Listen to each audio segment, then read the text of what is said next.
Une pauvre petite fille entre dans un restaurant, une assiette vide à la main, et demande au milliardaire « Pourriez-vous me donner un peu de votre nourriture pour mon petit frère qui a faim ?» Sa réponse fait pleurer tout le monde. Alexandre de Valois contemplait par la fenêtre de la tour d'argent les lumières de Paris scintiller comme des étoiles déchues. Le restaurant incarnait l'exclusivité. Des lustres en cristal réfléchissaient une lumière tamisée. L'argenterie teintait délicatement contre la porcelaine importée, et des conversations polies flottaient entre des tables occupées par des gens qui n'avaient jamais besoin de vérifier le prix sur le menu. Il fit tourner son verre de vin entre ses doigts, se sentant étrangement vide. Autour de lui, des couples célébraient des anniversaires, des cadres concluaient des affaires, tous immergés dans ce monde d'abondance. Alexandre avait une table pour 4, mais il était seul, comme toujours. « Monsieur désire-t-il commander maintenant ?» demanda le serveur, apparaissant à ses côtés avec la discrétion experte des employés de ces lieux.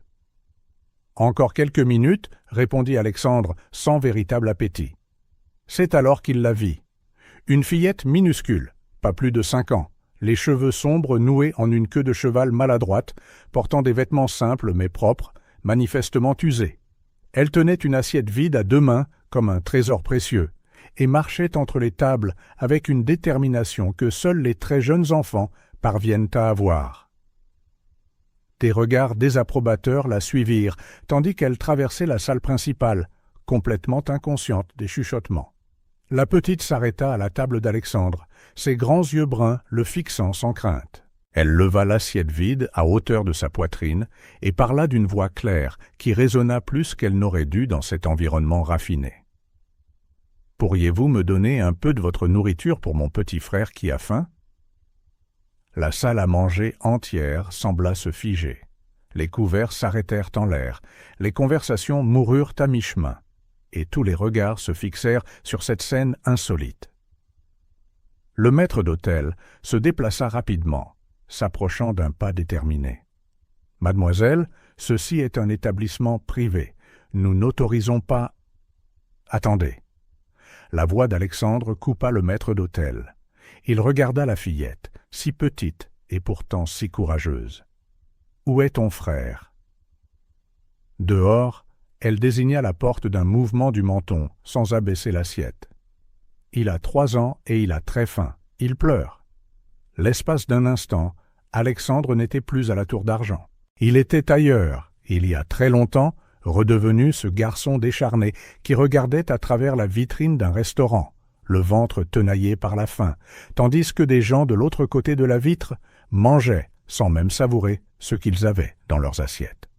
« Comment t'appelles-tu » demanda Alexandre, revenant au présent. « Léa » répondit-elle, serrant encore plus fort l'assiette vide. « Léa » répéta-t-il, et quelque chose en lui bascula, comme une porte longtemps fermée qu'on forcerait. « Va chercher ton frère, vous allez dîner avec moi. » Le maître d'hôtel fit un pas en avant. « Monsieur de Valois, avec tout le respect que je vous dois. »« Jacques, » l'interrompit Alexandre, la voix basse mais ferme, « dressez ma table pour 3 et apportez le menu enfant. » Léa cligna des yeux plusieurs fois, comme si elle tentait de comprendre. « On n'a pas d'argent, » dit-elle avec la franchise abrupte des très jeunes enfants. « Je sais, » répondit-il simplement. « Va chercher ton frère. » Quand elle partit, des murmures éclatèrent dans le restaurant. Alexandre de Valois, l'homme qui faisait la couverture des magazines économiques, invitait 2 enfants des rues à dîner dans l'un des restaurants les plus exclusifs de la ville. Le maître d'hôtel semblait avoir avalé un citron entier. 2 minutes plus tard, Léa revint, tirant par la main un garçon encore plus petit, avec les mêmes cheveux sombres, mais des yeux rougis par les larmes. Il paraissait effrayé par l'environnement et se cachait à moitié derrière sa sœur. « C'est mon frère, » dit Léa d'un ton protecteur. « Comment s'appelle-t-il » demanda Alexandre en leur indiquant les chaises pour qu'ils s'assoient. « Lucas, » répondit-elle en aidant son frère à se hisser sur une chaise bien trop haute pour ses petites jambes. Le serveur apporta les menus, mais Alexandre avait déjà décidé. Apporter une soupe pour commencer, puis des spaghettis à la bolognaise pour les enfants et le filet de bœuf pour moi, avec toutes les garnitures. Il regarda les enfants. Vous aimez le dessert » Lucas, qui était resté silencieux jusqu'alors, hocha timidement la tête, toujours caché derrière sa sœur. « Et une glace au chocolat après » acheva Alexandre. Quand la nourriture arriva, Léa et Lucas mangèrent, comme s'ils n'avaient jamais vu de nourriture auparavant. La soupe dégoulinait sur le menton de Lucas, tandis qu'il essayait de manier une cuillère trop grande pour ses petites mains. Léa s'efforçait d'aider son frère, tout en essayant de manger son propre repas. Alexandre ne les corrigea pas. Il se souvenait trop bien de ce que c'était d'avoir le ventre vide si longtemps que la douleur finissait par changer de nature. « Où sont vos parents » demanda Alexandre, alors qu'il s'attaquait au plat principal. « Notre maman est morte » répondit Léa sans s'interrompre, de la sauce tomate tachant son visage. Sa voix était étrangement directe pour un enfant si jeune. « Et notre papa est parti, il nous a abandonnés après sa mort. Il n'y a plus que moi et Lucas. » Alexandre sentit qu'il y avait quelque chose d'étrange dans sa réponse, mais ne la pressa pas. Il laissa les enfants manger en paix, remarquant comment Léa, si petite, s'assurait toujours que son frère était bien servi avant de se concentrer sur sa propre assiette. Lorsque les glaces arrivèrent, les yeux des enfants s'écarquillèrent devant la taille des coupes. Lucas mangea si vite qu'il eut un mal de tête de glace, comme l'expliqua Léa en montrant le front plissé de son frère. Une fois qu'ils eurent terminé, tous deux parurent soudainement embarrassés, comme s'ils ne réalisaient que maintenant où ils étaient et ce qui s'était passé. Léa s'essuya la bouche avec la serviette, puis fit de même pour son frère, montrant une habileté surprenante pour son âge. « Merci, monsieur » dit Léa en glissant de sa chaise et en aidant Lucas à faire de même. « On doit y aller maintenant. »« Attendez, je peux... » Mais Léa tirait déjà son frère par la main, reculant vers la porte. « Merci beaucoup pour le dîner » dit-elle d'une petite voix pressée. C'était très bon. Alexandre se leva, voulant dire quelque chose, offrir son aide, mais les mots restèrent coincés dans sa gorge. En quelques secondes, les enfants étaient partis, disparaissant par la porte principale, aussi rapidement qu'ils étaient entrés. Il se rassit, fixant les assiettes sales et à moitié vides. Les autres convives retournèrent à leur conversation, le moment d'excitation oublié. Mais Alexandre ne pouvait pas retourner dans son propre monde. L'image de ses enfants, si petits et vulnérables, mais étonnamment déterminés, était gravée dans son esprit. Quelque chose avait changé en lui. Une porte qu'il croyait verrouillée s'était ouverte en grand, et maintenant, de vieux souvenirs ainsi que de nouveaux sentiments coulaient, comme une rivière, après une longue sécheresse. Il régla l'addition et sortit dans la nuit froide.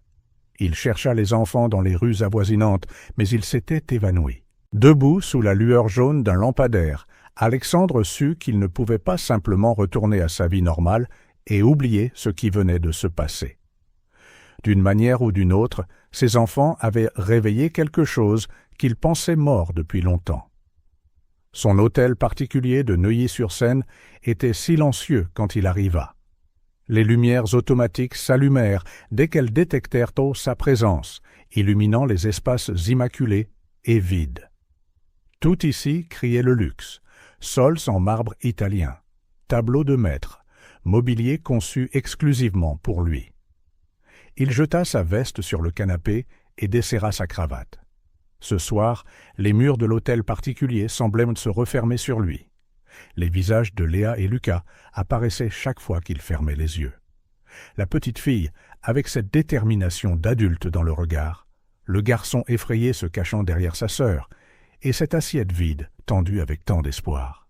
« Ils vont bien, » se murmura-t-il en se servant un whisky. « Ils ont probablement un endroit où rester. » Mais il savait qu'il se mentait à lui-même. Les mots de Léa résonnaient dans son esprit. « Notre maman est morte et notre papa est parti. Il nous a abandonnés. Des enfants abandonnés, seuls dans les rues. » Alexandre s'assit dans l'immense fauteuil en cuir, contemplant le jardin illuminé à travers la baie vitrée. La maison, qui avait coûté des millions, lui parut soudain absurdement grande et vide. Il ferma les yeux. Les visages des enfants se mêlèrent à d'autres souvenirs, plus anciens, plus douloureux. Il avait 8 ans, la pluie tombait à verse, et son mince manteau ne le protégeait en rien du froid. Sa mère était trop malade pour travailler et le peu d'argent qu'ils avaient était épuisé. Ils n'avaient pas mangé depuis une journée entière. « Va à ce restaurant et demande quelque chose, Mike », avait dit sa mère d'une voix faible. « Dis-leur que c'est pour une femme malade. » Il se souvint comment ses jambes tremblaient en entrant dans le lieu. L'odeur de la nourriture lui faisait encore plus mal à l'estomac. Et puis, la honte, le regard méprisant du gérant, les rires de certains clients, la façon dont il fut repoussé dans la rue, les mains vides, humilié. « On n'est pas une œuvre de charité, » avait dit l'homme. « Partez avant que j'appelle la police. » Alexandre ouvrit les yeux, le cœur battant. Comment avait-il pu oublier? Comment était-il devenu partie intégrante de ce même monde qu'il avait autrefois rejeté si cruellement? Des années de concentration acharnée sur la construction de sa fortune, d'une détermination à ne plus jamais avoir faim, avaient là progressivement effacé le garçon qu'il avait été. Dans sa quête pour ne plus jamais être cet enfant affamé, il avait perdu quelque chose d'essentiel, l'empathie qu'il s'était juré de ne jamais abandonner. Il se souvint de la promesse qu'il s'était faite il y a longtemps. « Si un jour j'ai de l'argent, je n'ignorerai jamais quelqu'un qui a faim. » Une promesse rompue, non par une seule action, mais par des années de négligence, choisissant de ne pas voir ce qui se passait autour de lui pendant qu'il bâtissait son empire. Alexandre monta à l'étage, mais il savait qu'il ne pourrait pas dormir. Allongé dans son lit king-size avec des draps en coton égyptien, il se sentit plus mal à l'aise que jamais. Son corps était fatigué, mais son esprit ne s'arrêtait pas. Où étaient Léa et Lucas maintenant? Avaient-ils un toit sur la tête? Avaient-ils froid? Faim? Les heures passaient lentement sur l'horloge numérique à côté du lit. Les chiffres changeaient. 23h47, 00h21, 1h36, 2h52. Il s'assoupit quelquefois pour se réveiller en sursaut, agité par des rêves où il entendait les enfants l'appeler. À d'autres moments, il était de nouveau un enfant, implorant de l'aide et étant ignoré. Il se souvint d'une nuit particulièrement froide où il avait dormi sous un pont avec sa mère parce qu'il n'avait nulle part où aller. Les pas des gens au-dessus d'eux sonnaient comme le tonnerre. Chaque voiture qui passait éclairait brièvement le visage fatigué de sa mère, qui, malgré tout, essayait de garder un sourire rassurant pour ne pas l'effrayer. « On s'en sortira, Mike, » disait-elle. « On est forts, toi et moi. » La force que sa mère avait montrée pendant ces temps difficiles, Alexandre la voyait se refléter dans les yeux de Léa. Un enfant de 5 ans assumant la responsabilité de s'occuper de son jeune frère, affrontant un restaurant plein d'adultes riches parce que son petit frère avait faim. Alexandre se retourna dans son lit, cherchant une position confortable qui semblait impossible à trouver. La chambre, bien trop grande, semblait se moquer de lui. Ce soir, le silence de l'hôtel particulier vide amplifiait la tempête dans son esprit. Les rues seraient froides cette nuit. Vers 5 heures du matin, alors que le ciel commençait à s'éclaircir à travers les rideaux, Alexandre s'assit dans son lit, en sueur et résolu.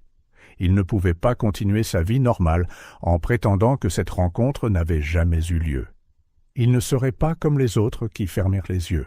« Je dois les trouver, » dit-il à voix haute dans la pièce vide.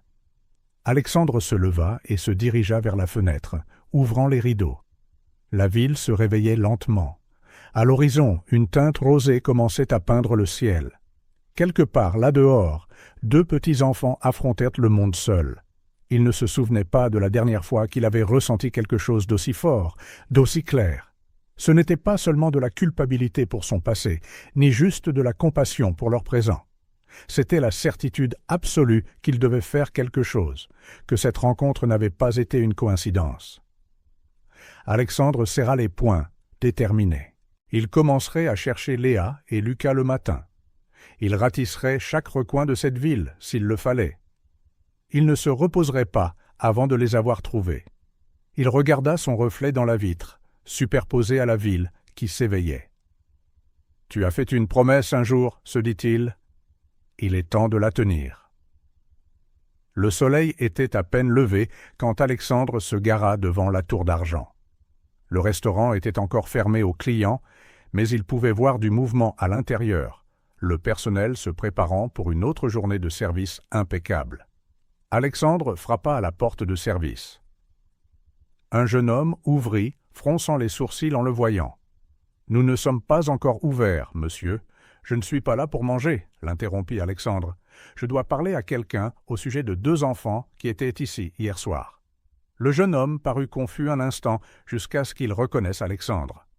« Vous êtes monsieur de Valois, n'est-ce pas? Celui qui a invité ses enfants à dîner. » Alexandre hocha la tête, sentant une étincelle d'espoir. « Savez-vous quelque chose à leur sujet? La fille d'environ 5 ans, le garçon d'environ 3 ans. »« Non, monsieur, je ne les ai vus qu'ici. » Quelques minutes plus tard, Jacques, le maître d'hôtel, apparut, ajustant sa cravate. « Monsieur de Valois, en quoi puis-je vous aider? Ces enfants d'hier soir, j'ai besoin de les trouver. » Jacques haussa les sourcils. « Nous n'avons aucune information à leur sujet. Ce genre d'incident n'est pas courant à la Tour d'Argent. » Le mot « incident » fit serrer les lèvres à Alexandre, mais il se retint. « Est-ce que quelqu'un a vu où ils sont allés après être partis? Peut-être le personnel à l'entrée ?»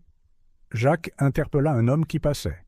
« Pierre, as-tu vu où sont allés ces enfants hier soir ?» L'homme s'arrêta, réfléchissant.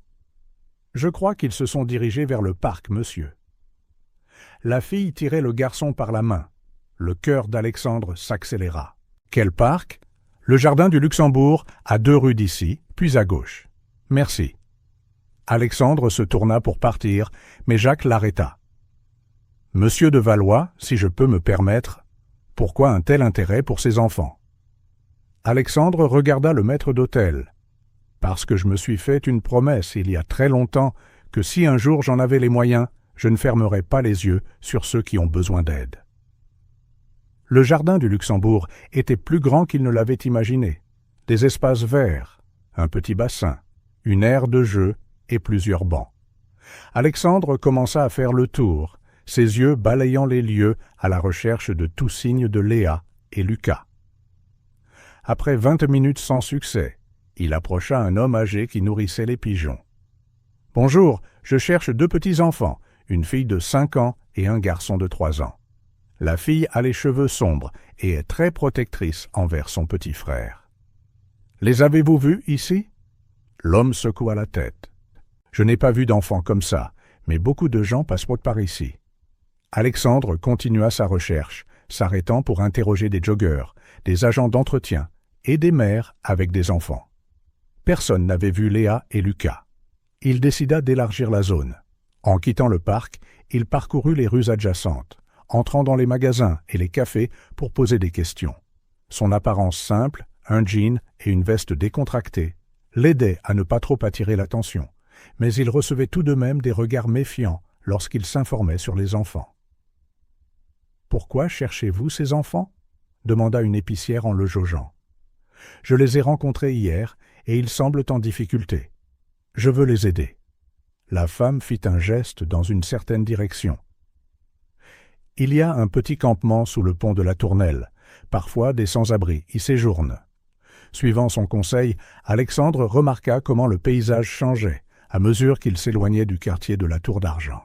Les bâtiments devenaient moins grands, les trottoirs plus fissurés, les ordures plus visibles. Le contraste était saisissant. À quelques rues seulement du restaurant où il avait dépensé des centaines d'euros pour un repas, des gens vivaient dans une extrême pauvreté. Le pont de la Tournelle enjambait la Seine. En dessous, Alexandre trouva un petit campement de fortune. Des tentes faites de bâches et de cartons, quelques vieux matelas, des affaires nouées dans des sacs en plastique. 3 hommes étaient assis autour d'un petit feu improvisé. Ils le regardèrent avec méfiance à son approche. « Bonjour, dit-il en gardant une certaine distance. Je cherche 2 enfants, une fille de 5 ans et un garçon de 3 ans. Les avez-vous vus ici ?» Un homme à la barbe grise répondit « Qu'est-ce que vous leur voulez? Je les ai rencontrés hier, ils semblent seuls. Je veux les aider. » Les hommes échangèrent des regards. Celui à la barbe grise parla. On n'a pas vu d'enfants ici, mais il y a un foyer à environ 3 rues à l'est. Parfois, les enfants y vont pour manger. Merci. Alexandre leur offrit de l'argent pour le petit déjeuner. L'homme accepta les billets. Vous êtes riche, n'est-ce pas? Je le vois à vos chaussures, elles sont trop neuves. Alexandre baissa les yeux sur ses propres pieds. Même après avoir choisi ses vêtements les plus simples, ses chaussures le trahissaient encore. « J'ai été pauvre, dit-il honnêtement. Je sais ce que c'est. » L'homme laissa échapper un petit rire. « Non, vous ne savez pas. Une fois qu'on a oublié, on ne sait plus vraiment. » Ces mots le frappèrent durement. Alexandre hocha la tête et s'éloigna dans la direction indiquée. Le foyer était un bâtiment simple avec une enseigne usée. Foyer de l'Espérance, accueil et soupe populaire. Quelques personnes prenaient leur petit déjeuner, servi par des bénévoles. L'odeur de café bon marché et de pain se mêlait à celle du désinfectant. Alexandre approcha une femme d'âge mûr qui semblait être la responsable. « Bonjour, je cherche 2 petits-enfants qui seraient peut-être passés. Une fille de 5 ans nommée Léa et un garçon de 3 ans, Lucas. » La femme l'étudia avec des yeux expérimentés. « Et qui êtes-vous? Je m'appelle Alexandre de Valois. J'ai rencontré ces enfants hier et je suis inquiet pour eux. Ils semblent être seuls.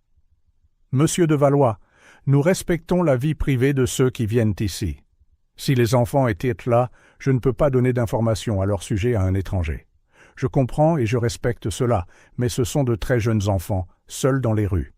La fille a dit que leur mère était morte et que leur père les avait abandonnés. » L'expression de la femme s'adoucit.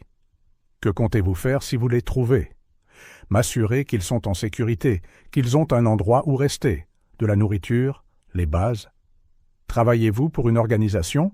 Non, c'est juste moi.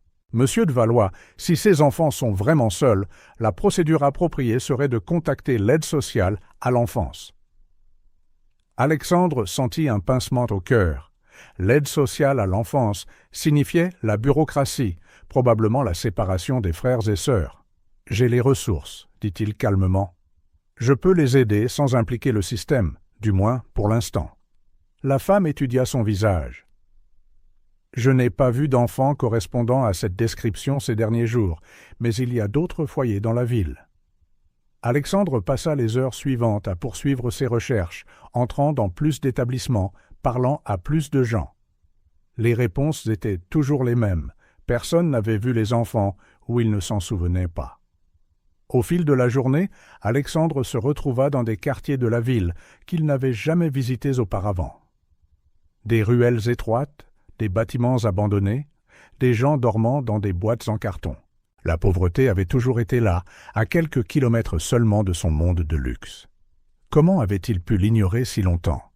Il se souvint de sa mère, comment elle avait lutté pour survivre, pour lui donner le strict minimum, comment même, dans les pires situations, elle maintenait sa dignité.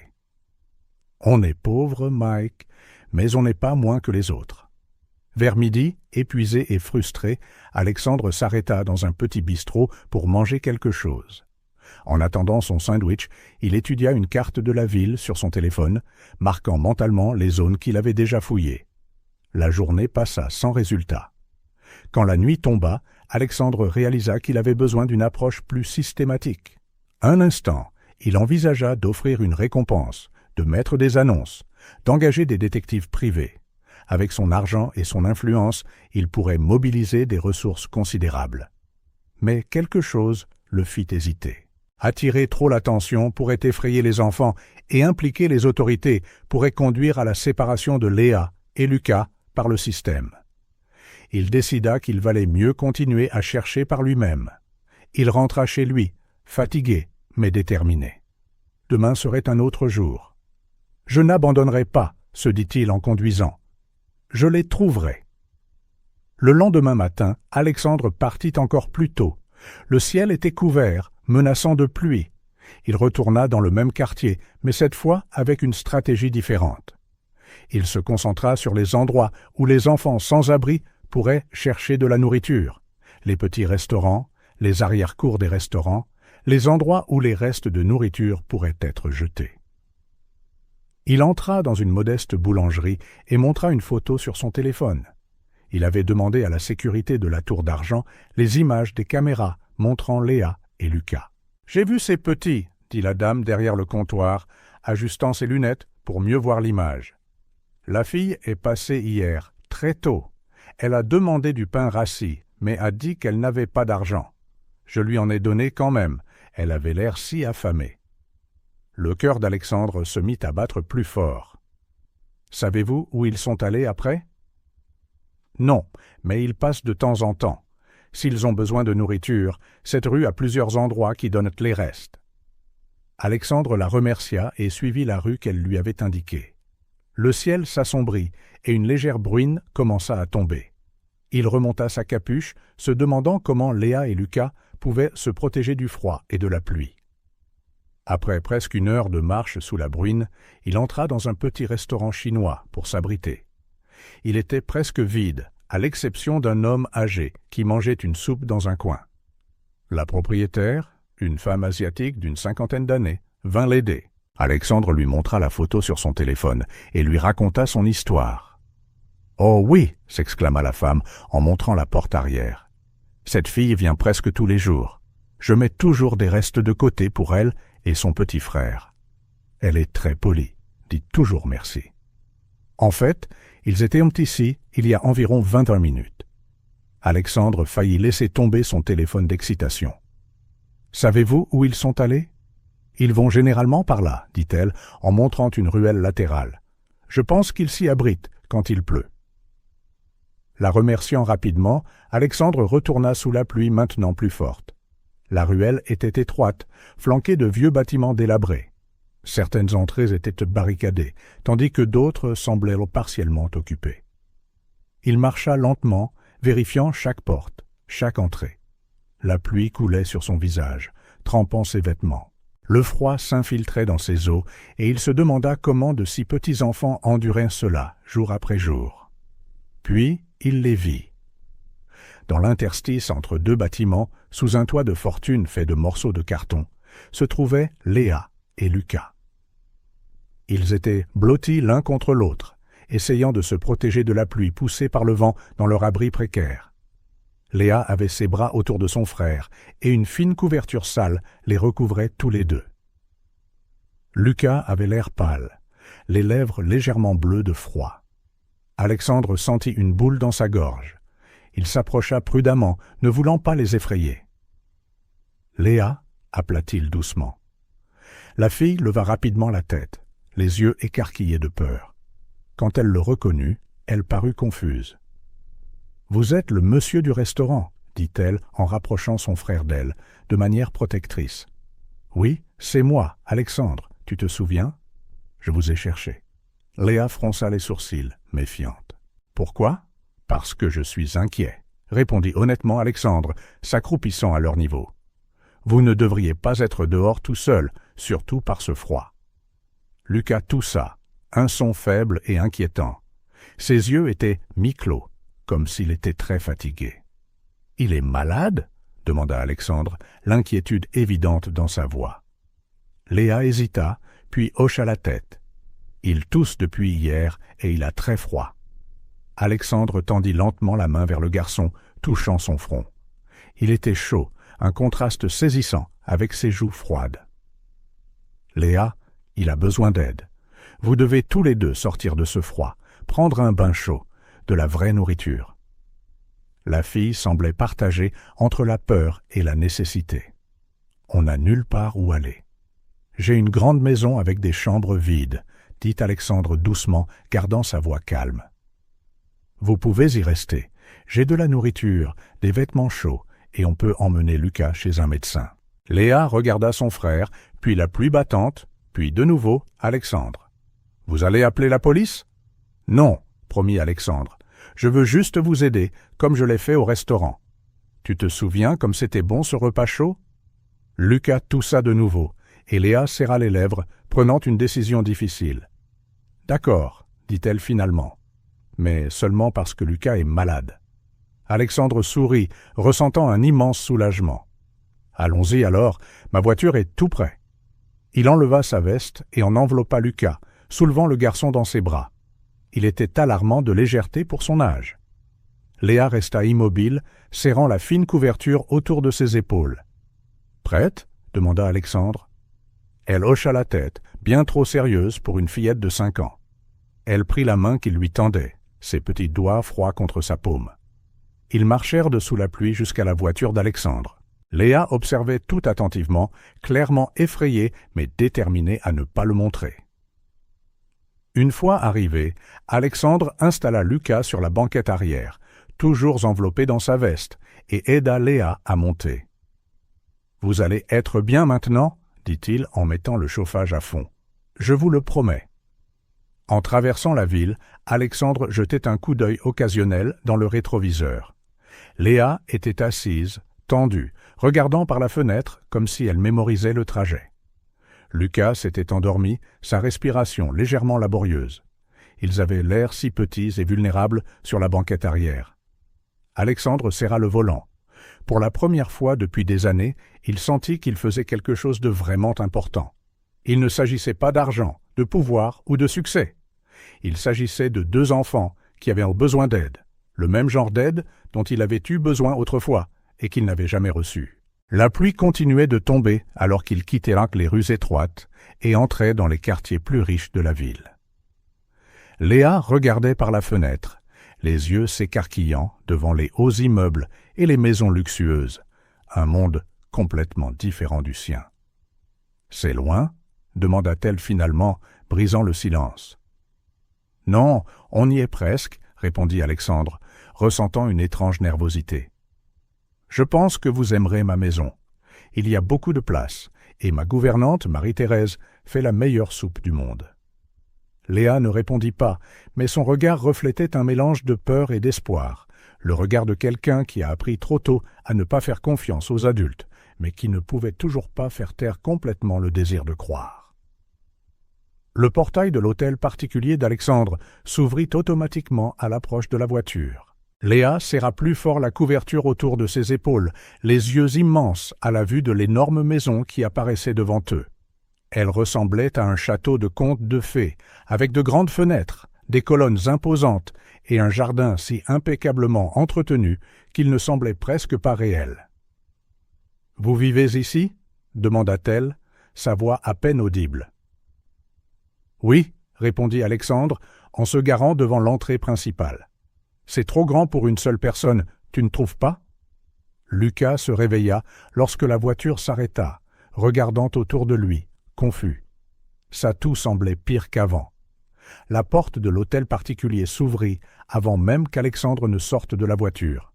Marie-Thérèse, la gouvernante, apparut avec une expression inquiète. Derrière elle, 2 autres employés regardaient, curieusement. « Monsieur de Valois, Dieu merci, vous êtes rentré. Nous étions inquiets à cause de la pluie. » Et elle s'arrêta en voyant les enfants sur la banquette arrière. « Oh mon Dieu ! Marie-Thérèse, j'ai besoin d'aide, » dit Alexandre en ouvrant la portière pour que Léa puisse sortir. « Voici Lucas et voici Léa. Ils vont rester avec nous pendant un certain temps. » Marie-Thérèse regarda les enfants, mouillés, sales, avec Lucas clairement malade, et ses instincts maternels prirent le dessus. « Entrons immédiatement. Ces enfants ont besoin d'un bain chaud et de vêtements secs. » Léa tenait fermement la main de Lucas en entrant dans l'hôtel particulier. Leurs yeux parcoururent le hall d'entrée, sols en marbre, lustres en cristal, l'escalier incurvé menant au 2e étage. Il semblait minuscule dans ce décor grandiose. « Faites préparer un bain et mettez de côté des vêtements, » ordonna Alexandre à ses employés, « et nous avons besoin d'un médecin pour le garçon, il a de la fièvre. » Le personnel se mit rapidement en mouvement, bien que leurs expressions révélassent confusion et surprise. Ce n'était pas tous les jours que leur patron, l'un des hommes les plus riches de la ville, ramenait des enfants sans abri chez lui. Marie-Thérèse s'agenouilla à la hauteur de Léa. « Nous allons bien prendre soin de vous, ma chérie. D'abord un bain chaud, puis des vêtements secs et un bon repas. Qu'en dis-tu » Léa ne répondit pas, resserrant simplement sa prise sur la main de son frère. « C'est bon, » l'assura Alexandre. « Marie-Thérèse va vous aider à vous nettoyer pendant que j'appelle un médecin pour Lucas. » Un peu à contre-cœur, Léa laissa Marie-Thérèse les guider à l'étage. En montant, la petite fille continuait de regarder en arrière à chaque pas, comme si elle avait peur qu'Alexandre ne disparaisse. « Je ne vais nulle part, » promit-il en remarquant sa peur. « Je serai là quand vous descendrez. » Au deuxième étage, Marie-Thérèse conduisit les enfants dans l'une des chambres d'amis avec une salle de bain attenante. L'une des femmes de chambre remplissait déjà la baignoire. « Regarde-moi ça, n'est-ce pas merveilleux ?» dit Marie-Thérèse en essayant de les encourager. « Vous serez propres et au chaud en un rien de temps. » Léa fixa l'énorme baignoire avec un mélange de fascination et d'appréhension. « On n'a jamais pris de bain dans une baignoire comme ça. »« Eh bien, aujourd'hui c'est l'occasion, » sourit Marie-Thérèse. « Je peux vous aider ?» Après une certaine hésitation, Léa hocha la tête. Marie-Thérèse les aida à se déshabiller, choqués en silence par leur maigreur et par les petites ecchymoses sur leur corps, marque d'une vie dure dans la rue. Elle les plaça délicatement dans l'eau chaude, leur montrant comment utiliser le savon et le shampoing. Ils furent tendus au début, mais bientôt Lucas commença à sourire faiblement, fasciné par la mousse. Léa resta sur ses gardes, comme si elle s'attendait à ce que quelque chose de mal arrive à tout moment. Pendant ce temps, en bas, Alexandre était au téléphone avec son médecin privé. « J'ai besoin que vous veniez immédiatement, c'est une urgence », expliqua-t-il. « Un garçon de 3 ans, peut-être avec une pneumonie ou quelque chose de similaire. » Le médecin promit d'arriver en moins d'une demi-heure. Alexandre raccrocha juste au moment où son assistant personnel, Frédéric, arriva, l'air visiblement préoccupé. « Monsieur de Valois, que se passe-t-il ? Marie-Thérèse a appelé en disant que vous aviez ramené des enfants à la maison. » Alexandre prit une profonde inspiration, réalisant à quel point la situation semblait étrange de l'extérieur. « Oui, 2 enfants qui vivaient dans la rue. Le garçon est malade et je ne pouvais pas les laisser dehors sous cette pluie, surtout avec sa toux. » Frédéric ajusta ses lunettes, clairement mal à l'aise. « Monsieur, je comprends votre préoccupation, mais il y a des procédures appropriées pour ces situations. Les foyers, l'aide sociale à l'enfance ? » « Non, » dit fermement Alexandre. « Nous n'impliquerons pas la bureaucratie, du moins pas encore. Ils restent ici. Monsieur de Valois, avec tout le respect que je vous dois, cela pourrait entraîner des complications juridiques. Vous n'avez pas la garde de ces enfants et... » Frédéric. La voix d'Alexandre était calme, mais sans appel. « Je sais que vous vous inquiétez de mes intérêts, mais j'ai déjà pris ma décision. » Frédéric soupira, reconnaissant la futilité de discuter lorsque son patron était aussi résolu. « Comme vous voudrez, monsieur. Dois-je annuler vos réunions pour le reste de la semaine ? » « Oui, s'il vous plaît. Et Frédéric, merci de vous inquiéter. » Lorsque les enfants redescendirent, ils étaient méconnaissables. Propres, les cheveux encore humides, portant des vêtements neufs fournis à la hâte par Marie-Thérèse, qui avait envoyé un chauffeur acheter des articles pour enfants dans un magasin voisin. Lucas portait un survêtement bleu qui semblait l'avaler, tandis que Léa portait un t-shirt et un pantalon manifestement trop grands, mais propres et confortables. Alexandre sourit en les voyant. « Regardez-vous, vous êtes superbes !» Léa ne sourit pas en retour, mais ses yeux semblaient moins effrayés. Lucas, malgré sa maladie, avait l'air plus détendu, tenant la main de Marie-Thérèse, comme s'il lui faisait déjà confiance. « Le médecin sera bientôt là pour examiner Lucas, » expliqua Alexandre. « En attendant, si on mangeait quelque chose, vous devez avoir faim tous les deux. » Marie-Thérèse les guida vers la cuisine, où la table était déjà mise avec une variété d'aliments simples mais nutritifs. Soupe chaude, sandwich, fruits, lait. Léa aida Lucas à s'asseoir, tous deux regardant la nourriture comme si c'était un trésor. « Mangez autant que vous voulez », les encouragea Alexandre. Les enfants n'eurent pas besoin d'une autre invitation. Ils mangèrent avec avidité, bien que Léa restât alerte, mangeant plus lentement et s'assurant que Lucas en avait assez avant de se concentrer sur son propre plat. La petite fille mâchait chaque bouchée comme si elle en mémorisait le goût, se resservant occasionnellement du pain comme si elle craignait que la nourriture ne disparaisse. Alexandre observait en silence un flot d'émotions contradictoires le submergeant. Voir des enfants si effrayés et affamés dans sa cuisine luxueuse ramenait des souvenirs qu'il avait tenté d'enfouir, de la façon dont il regardait lui-même la nourriture avec cette même combinaison d'incrédulité et de gratitude désespérée. Il se souvint de sa mère partageant un pain rassis en parts inégales, lui donnant toujours le plus gros morceau. « Tu grandis, disait-elle, tu as besoin de bien manger. » Mais il savait qu'elle-même se privait pour le nourrir. Le son de la sonnette interrompit ses pensées. Le docteur Reynolds était arrivé. Le médecin, un homme à l'air bienveillant d'une 50aine d'années, examina Lucas attentivement. Léa ne quitta pas son frère d'une seconde, observant chaque mouvement du médecin avec méfiance. « Il a une bronchite », diagnostiqua le docteur Reynolds après l'examen. Rien de trop grave pour l'instant, mais cela aurait pu s'aggraver s'il était resté dehors par ce temps. Je vais prescrire des antibiotiques et un sirop pour la toux. Alexandre hocha la tête, soulagé que ce ne soit pas plus grave. « Merci d'être venu si vite, docteur. » Quand le médecin partit, il faisait déjà nuit. Les enfants étaient clairement épuisés. Les yeux de Lucas se fermaient presque alors qu'il était assis sur le canapé. Léa, bien que fatiguée elle aussi, restait alerte. « Je pense qu'il est l'heure d'aller au lit, » suggéra Alexandre. « Marie-Thérèse vous a préparé une chambre. » Marie-Thérèse les conduisit à nouveau à l'étage, dans une grande chambre d'amis où elle avait disposé 2 lits, l'un plus petit, utilisé il y a des années lorsque la nièce d'Alexandre était restée. Léa regarda les lits avec des draps blancs et des couvertures douces comme s'il s'agissait d'objets d'une autre planète. Elle aida Lucas à monter sur l'un d'eux et le borda soigneusement. « Ça va si vous restez ici ?» demanda Marie-Thérèse. « Je serai juste de l'autre côté du couloir si vous avez besoin de quoi que ce soit pendant la nuit. » Léa hocha timidement la tête. « Merci pour la nourriture et les lits. » Marie-Thérèse sourit, touchée par la politesse de l'enfant, malgré tout ce qu'elle avait dû traverser. « De rien, ma chérie. Dormez bien. » Quand Marie-Thérèse partit, Alexandre entra pour leur souhaiter bonne nuit. Il trouva Lucas déjà endormi, sa respiration encore un peu laborieuse, mais plus régulière. Léa était assise sur le bord de l'autre lit, comme si elle ne savait pas comment gérer tant de confort. « Tout va bien ?» demanda-t-il, gardant sa voix basse pour ne pas réveiller Lucas. Léa haussa les épaules, regardant ses mains. « Pourquoi faites-vous ça? Pourquoi nous avez-vous amenés ici ?»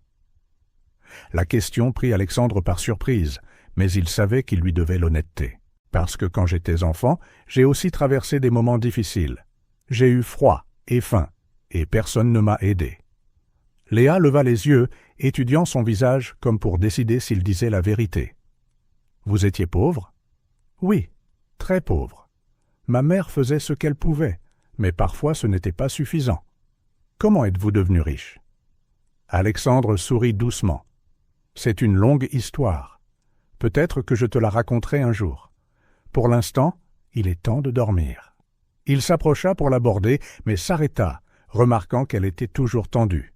Au lieu de cela, il remonta simplement la couverture pour qu'elle puisse la saisir quand elle se sentirait prête. « Bonne nuit, Léa. Je suis content que vous soyez ici. » Quand Alexandre partit, Léa s'allongea enfin. Le matelas était si moelleux qu'elle avait l'impression de s'enfoncer. Les draps sentèrent le propre, une odeur qu'elle se rappelait à peine. C'était si différent des endroits où elle et Lucas avaient dormi ces derniers mois, des cartons, des recoins d'immeubles, des coins de foyer quand ils avaient de la chance. De l'autre côté de la pièce, elle pouvait entendre la respiration de Lucas, plus douce maintenant qu'il était au chaud et sous médicaments. Pour la première fois depuis longtemps, Léa s'autorisa à se détendre un peu, juste un peu. Les jours suivants établirent une routine étonnamment stable. Alexandre réorganisa ses engagements pour être présent, aidant les enfants à s'adapter à leur nouvelle vie. Marie-Thérèse assuma le rôle de principale dispensatrice de soins chaque fois qu'Alexandre devait travailler dans son bureau à domicile. Elle fixa des horaires pour les repas, les bains et le coucher, une structure que les enfants n'avaient manifestement jamais connue. « Le déjeuner est toujours à midi, » expliqua-t-elle patiemment. « Et vous devez vous laver les mains avant de manger. » Léa trouvait toutes ces règles étranges, mais elle s'efforçait de les suivre, reconnaissante de tout ce qu'il recevait. Lucas, se remettant rapidement avec les médicaments et la bonne nourriture, s'adapta plus facilement, fasciné par chaque nouvel aspect de la maison. « Regarde Léa !» s'exclama-t-il en montrant l'immense télévision du salon. « Il y a des dessins animés. » Le 3e jour, Alexandre trouva Lucas dans le jardin, jouant avec Max, le Golden Retriever habituellement gardé avec le jardinier. Le garçon riait à chaque fois que le chien lui léchait le visage, un son qu'Alexandre réalisa n'avoir jamais entendu auparavant. Léa, cependant, restait prudente. Alexandre la trouva plusieurs fois regardant par la fenêtre, comme si elle planifiait une évasion, ou peut-être, pensa-t-il, juste pour s'assurer que le monde extérieur existait toujours. Le personnel de la maison était partagé dans ses réactions. Certains, comme Marie-Thérèse, accueillirent les enfants à bras ouverts. D'autres gardaient leur distance, clairement mal à l'aise avec la situation inhabituelle. Frédéric, l'assistant d'Alexandre, ne cachait pas son inquiétude. « Monsieur de Valois, le conseil d'administration a appelé 3 fois aujourd'hui. Il s'interroge sur votre absence aux réunions. Dites-leur que je m'occupe d'affaires personnelles, » répondit Alexandre en signant des documents dans son bureau. « Monsieur, avec tout le respect que je vous dois, cette situation est irrégulière. Vous devriez consulter un avocat au sujet de la garde de ces enfants. Il y a des protocoles légaux. » « Je comprends, Frédéric. » Alexandre leva les yeux de ses papiers. « Je m'en occuperai le moment venu. » Plus tard ce jour-là, alors qu'Alexandre consultait ses emails, il reçut un appel de Thomas Welford, son principal partenaire commercial. « Alexandre, que diable se passe-t-il » La voix de Thomas semblait irritée au téléphone. « J'ai entendu des rumeurs selon lesquelles vous avez recueilli des enfants des rues chez vous. »« Ce ne sont pas des rumeurs, Tom. C'est vrai. » Il y eut un silence choqué. « As-tu perdu la tête? Sais-tu quel genre de problème cela peut causer? Et si ces enfants ont de la famille, et si la presse l'apprend? L'un des hommes les plus riches de la ville kidnappant des enfants. »« Je n'ai kidnappé personne, » répondit calmement Alexandre. « J'ai trouvé 2 enfants abandonnés, et je les ai mis en lieu sûr. Mike, nous sommes des personnages publics. Tout ce que nous faisons a des conséquences. Tu aurais dû appeler les autorités. » La conversation continua sur ce ton, avec Thomas insistant sur le fait qu'Alexandre risquait sa réputation et créait potentiellement des problèmes juridiques. Quand ils raccrochèrent, Alexandre se sentit momentanément ébranlé. Peut-être que Thomas avait raison. Peut-être que la solution appropriée était de confier les enfants à l'aide sociale, à l'enfance, où des professionnels formés pourraient s'occuper d'eux. Cette nuit-là, en descendant le couloir vers sa chambre, Alexandre s'arrêta à la porte de la chambre des enfants. Lucas dormait profondément, sa couleur saine de nouveau. Léa, cependant, était réveillée, assise sur le lit, serrant ses genoux. « Tu n'arrives pas à dormir » demanda-t-il doucement en entrant. Elle secoua la tête. « Je pensais. »« À quoi ? À quand on devra partir ?» Ces mots frappèrent Alexandre comme un coup de poing. Dans son monde, les gens parlaient rarement aussi directement et honnêtement de leurs insécurités. « Léa, » dit-il en s'asseyant sur le bord du lit, « tu n'iras nulle part, sauf si tu le veux. » Elle scruta son visage dans la pénombre. « Vraiment ? Vraiment ? Mais si vous en avez marre de nous, notre papa en a eu marre. » Alexandre sentit une bouffée de colère contre l'homme qui avait abandonné ses enfants, suivie d'une certitude absolue dans son cœur. « Je ne vais pas en avoir marre de vous, je te le promets. » Léa ne répondit pas immédiatement, mais quelque chose dans son expression changea. Une minuscule étincelle d'espoir, peut-être. « Lucas aime bien ici. Il aime le chien. Et toi, tu aimes bien ?» Elle haussa les épaules, mais c'était un geste moins défensif cette fois. « C'est bien d'avoir toujours à manger. » Alexandre sourit, reconnaissant cet aveu comme le petit mais significatif pas vers la confiance qu'il représentait. Des heures plus tard, toutes les lumières de l'hôtel particulier éteintes, Alexandre était toujours éveillé. Les mots de Thomas et de Frédéric résonnaient dans son esprit, se mêlant aux images de Léa et Lucas. Les complications juridiques, les problèmes potentiels, tout cela était réel. Mais le lien qui avait commencé à se former, fragile mais indéniable, l'était aussi. Il décida que le lendemain matin, il appellerait son avocat. Il devait y avoir un moyen légal de garder les enfants sous sa garde, et il le trouverait. Il refusait de les laisser retourner dans la rue, ni de les voir séparés par le système. De l'autre côté du couloir, dans la chambre des enfants, Lucas rêvait du chien, et Léa, enfin endormie, serrait un petit oreiller comme si elle avait peur que quelqu'un ne le lui arrache pendant la nuit. Mais pour la première fois depuis longtemps, leur visage portait la paix de ceux qui se sentent, au moins temporairement, en sécurité. La pluie battait contre les fenêtres de l'hôtel particulier, projetant des ombres agitées sur les murs de la chambre d'Alexandre. Il se tourna et se retourna, piégé dans un cauchemar trop vif pour n'être qu'un rêve. Dans le cauchemar, il était de nouveau un enfant, maigre, portant des vêtements trop grands et des chaussures pleines de trous. Il se tenait à la porte d'une immense maison, frappant et implorant de l'aide. Sa mère était malade, ils avaient besoin de nourriture. Les gens à l'intérieur de l'hôtel particulier le regardaient comme s'il était invisible, ou pire, comme une tache sur leur paysage qu'ils préféraient ignorer. « S'il vous plaît, » suppliait le jeune Alexandre dans son rêve, « juste un peu de nourriture, n'importe quoi. » Puis, dans une torsion cruelle, il n'était plus l'enfant qui mendiait.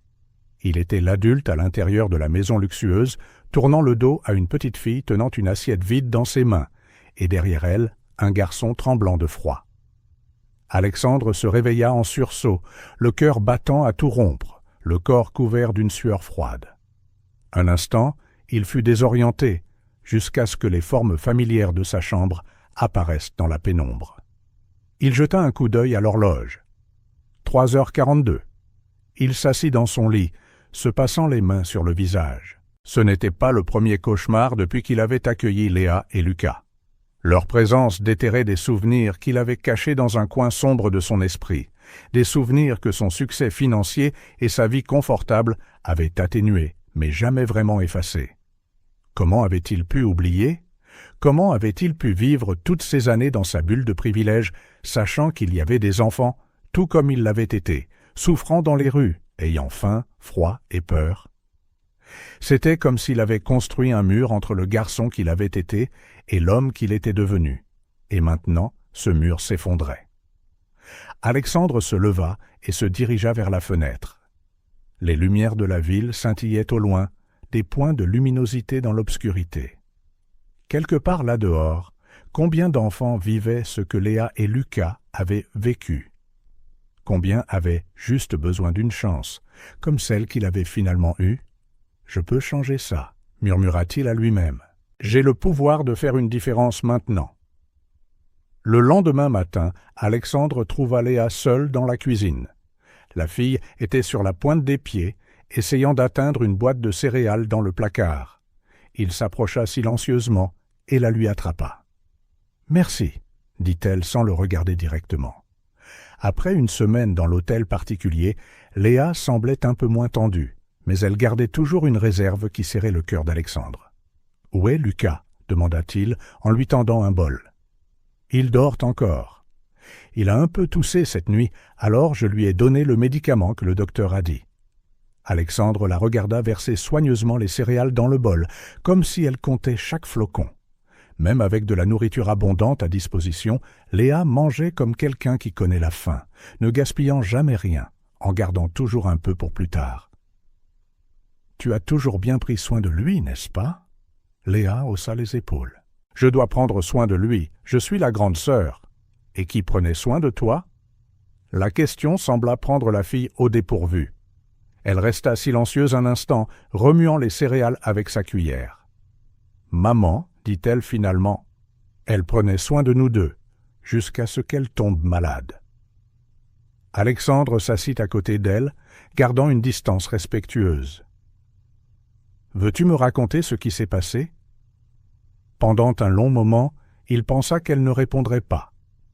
Mais ensuite, d'une petite voix, « Maman toussait beaucoup, comme Lucas, mais en pire. On n'avait pas d'argent pour un bon médecin. » Puis elle n'a plus pu se lever du lit. Léa continua, sa voix monotone, comme si elle racontait une histoire qui était arrivée à quelqu'un d'autre. « Quand elle est morte, mon papa a beaucoup pleuré. Puis il a commencé à boire ce truc que les adultes boivent et qui sent mauvais. Il sortait et revenait en colère. Un jour, il est sorti et n'est jamais revenu. La simplicité avec laquelle elle racontait une tragédie aussi immense était dévastatrice. Alexandre sentit une boule dans sa gorge. « Sais-tu où ton père pourrait être ?» Léa secoua la tête. « Je ne sais pas s'il est vivant. Parfois, je pense qu'il va revenir, mais je suppose que non. » « Et comment vous êtes-vous retrouvés dans la rue ? » On ne pouvait plus payer l'endroit où on habitait. Un homme est venu et a dit qu'on devait partir. J'ai essayé de trouver notre tante, mais elle avait déménagé aussi. Alexandre regardait Léa pendant qu'elle parlait. Malgré ses 5 ans, il y avait une maturité dans ses yeux qu'aucun enfant ne devrait avoir. Elle décrivait la perte de sa mère, l'abandon de son père et la survie dans la rue, avec la même objectivité qu'un autre enfant utiliserait pour décrire une journée à l'école. « Tu sais, tu n'aurais pas dû vivre ça toute seule, n'est-ce pas ?» dit-il doucement. « Il y a des gens qui auraient dû t'aider. » Léa le regarda, ses yeux sombres bien trop sérieux. « Mais personne n'a aidé, seulement vous ?» Ces simples mots frappèrent Alexandre comme un coup de poing. Combien de fois aurait-il pu aider quelqu'un et ne l'avait pas fait, trop occupé par ses acquisitions, ses affaires, sa quête de toujours plus. Plus tard, ce même jour, Alexandre travaillait dans son bureau à domicile lorsque son téléphone sonna. Thomas, de nouveau, semblant encore plus agacé qu'auparavant. « Alexandre, le conseil d'administration exige votre présence à la réunion de demain. Je ne peux plus trouver d'excuses pour vous. Tom, je t'ai déjà expliqué. Je m'occupe d'une situation personnelle importante. » Ses enfants, la voix de Thomas devint plus agitée. « Mike, c'est hors de contrôle. Nous sommes sur le point de conclure le plus gros contrat de l'année et tu joues à la babysitter pour 2 gosses des rues. » Alexandre sentit une colère froide monter en lui. « Ne parle pas d'eux comme ça. Écoute, je n'essaie pas d'être insensible, mais tu dois te concentrer sur ce qui compte vraiment. Si tu veux aider les enfants défavorisés, fais ce que tout le monde fait. Fais un don à une œuvre de charité et passe à autre chose. Ce n'est pas si simple. En fait, c'est exactement aussi simple que ça, rétorqua Thomas. Je parle en tant qu'ami et partenaire de plus de 15 ans. Tu mets en péril tout ce pour quoi nous avons travaillé à cause d'un élan de conscience sociale. Les actionnaires commencent à poser des questions, Mike. La conversation continua ainsi pendant plusieurs minutes, Thomas alternant entre les appels à la raison et les menaces voilées sur les conséquences de l'absence continue d'Alexandre. Quand elle se termina, Alexandre fixa le mur, perdu dans ses pensées. Il savait que Thomas avait un argument valable d'un point de vue commercial. L'entreprise n'allait pas s'arrêter simplement parce qu'il avait changé ses priorités. Des millions étaient en jeu, des centaines d'emplois dépendaient de décisions que lui seul pouvait prendre. Mais pour la première fois de sa carrière, Alexandre se rendit compte qu'il ne pouvait plus s'en soucier comme avant. Depuis que Léa et Lucas étaient entrés dans sa vie, c'était comme si un rideau avait été tiré, révélant le vide de son existence antérieure. Que signifiaient quelques millions de plus alors qu'il avait déjà plus d'argent qu'il ne pourrait en dépenser en 10 vies? Quelle différence faisait un autre bâtiment avec son nom dessus? En fin d'après-midi, Alexandre trouva les enfants dans le jardin. Lucas courait partout, poursuivant Max, riant comme n'importe quel enfant de 3 ans le ferait. Léa était assise dans l'herbe, regardant son frère avec un petit sourire authentique, le premier qu'Alexandre voyait sur son visage. C'est à ce moment-là qu'il sut, avec une certitude qu'il n'avait jamais ressentie auparavant, même lors des transactions commerciales les plus critiques de sa vie. Peu importe le coût personnel ou professionnel, il n'allait pas abandonner Léa et Lucas. Il ne les remettrait pas à un système impersonnel qui les séparerait probablement. Il ne reviendrait pas sur sa promesse.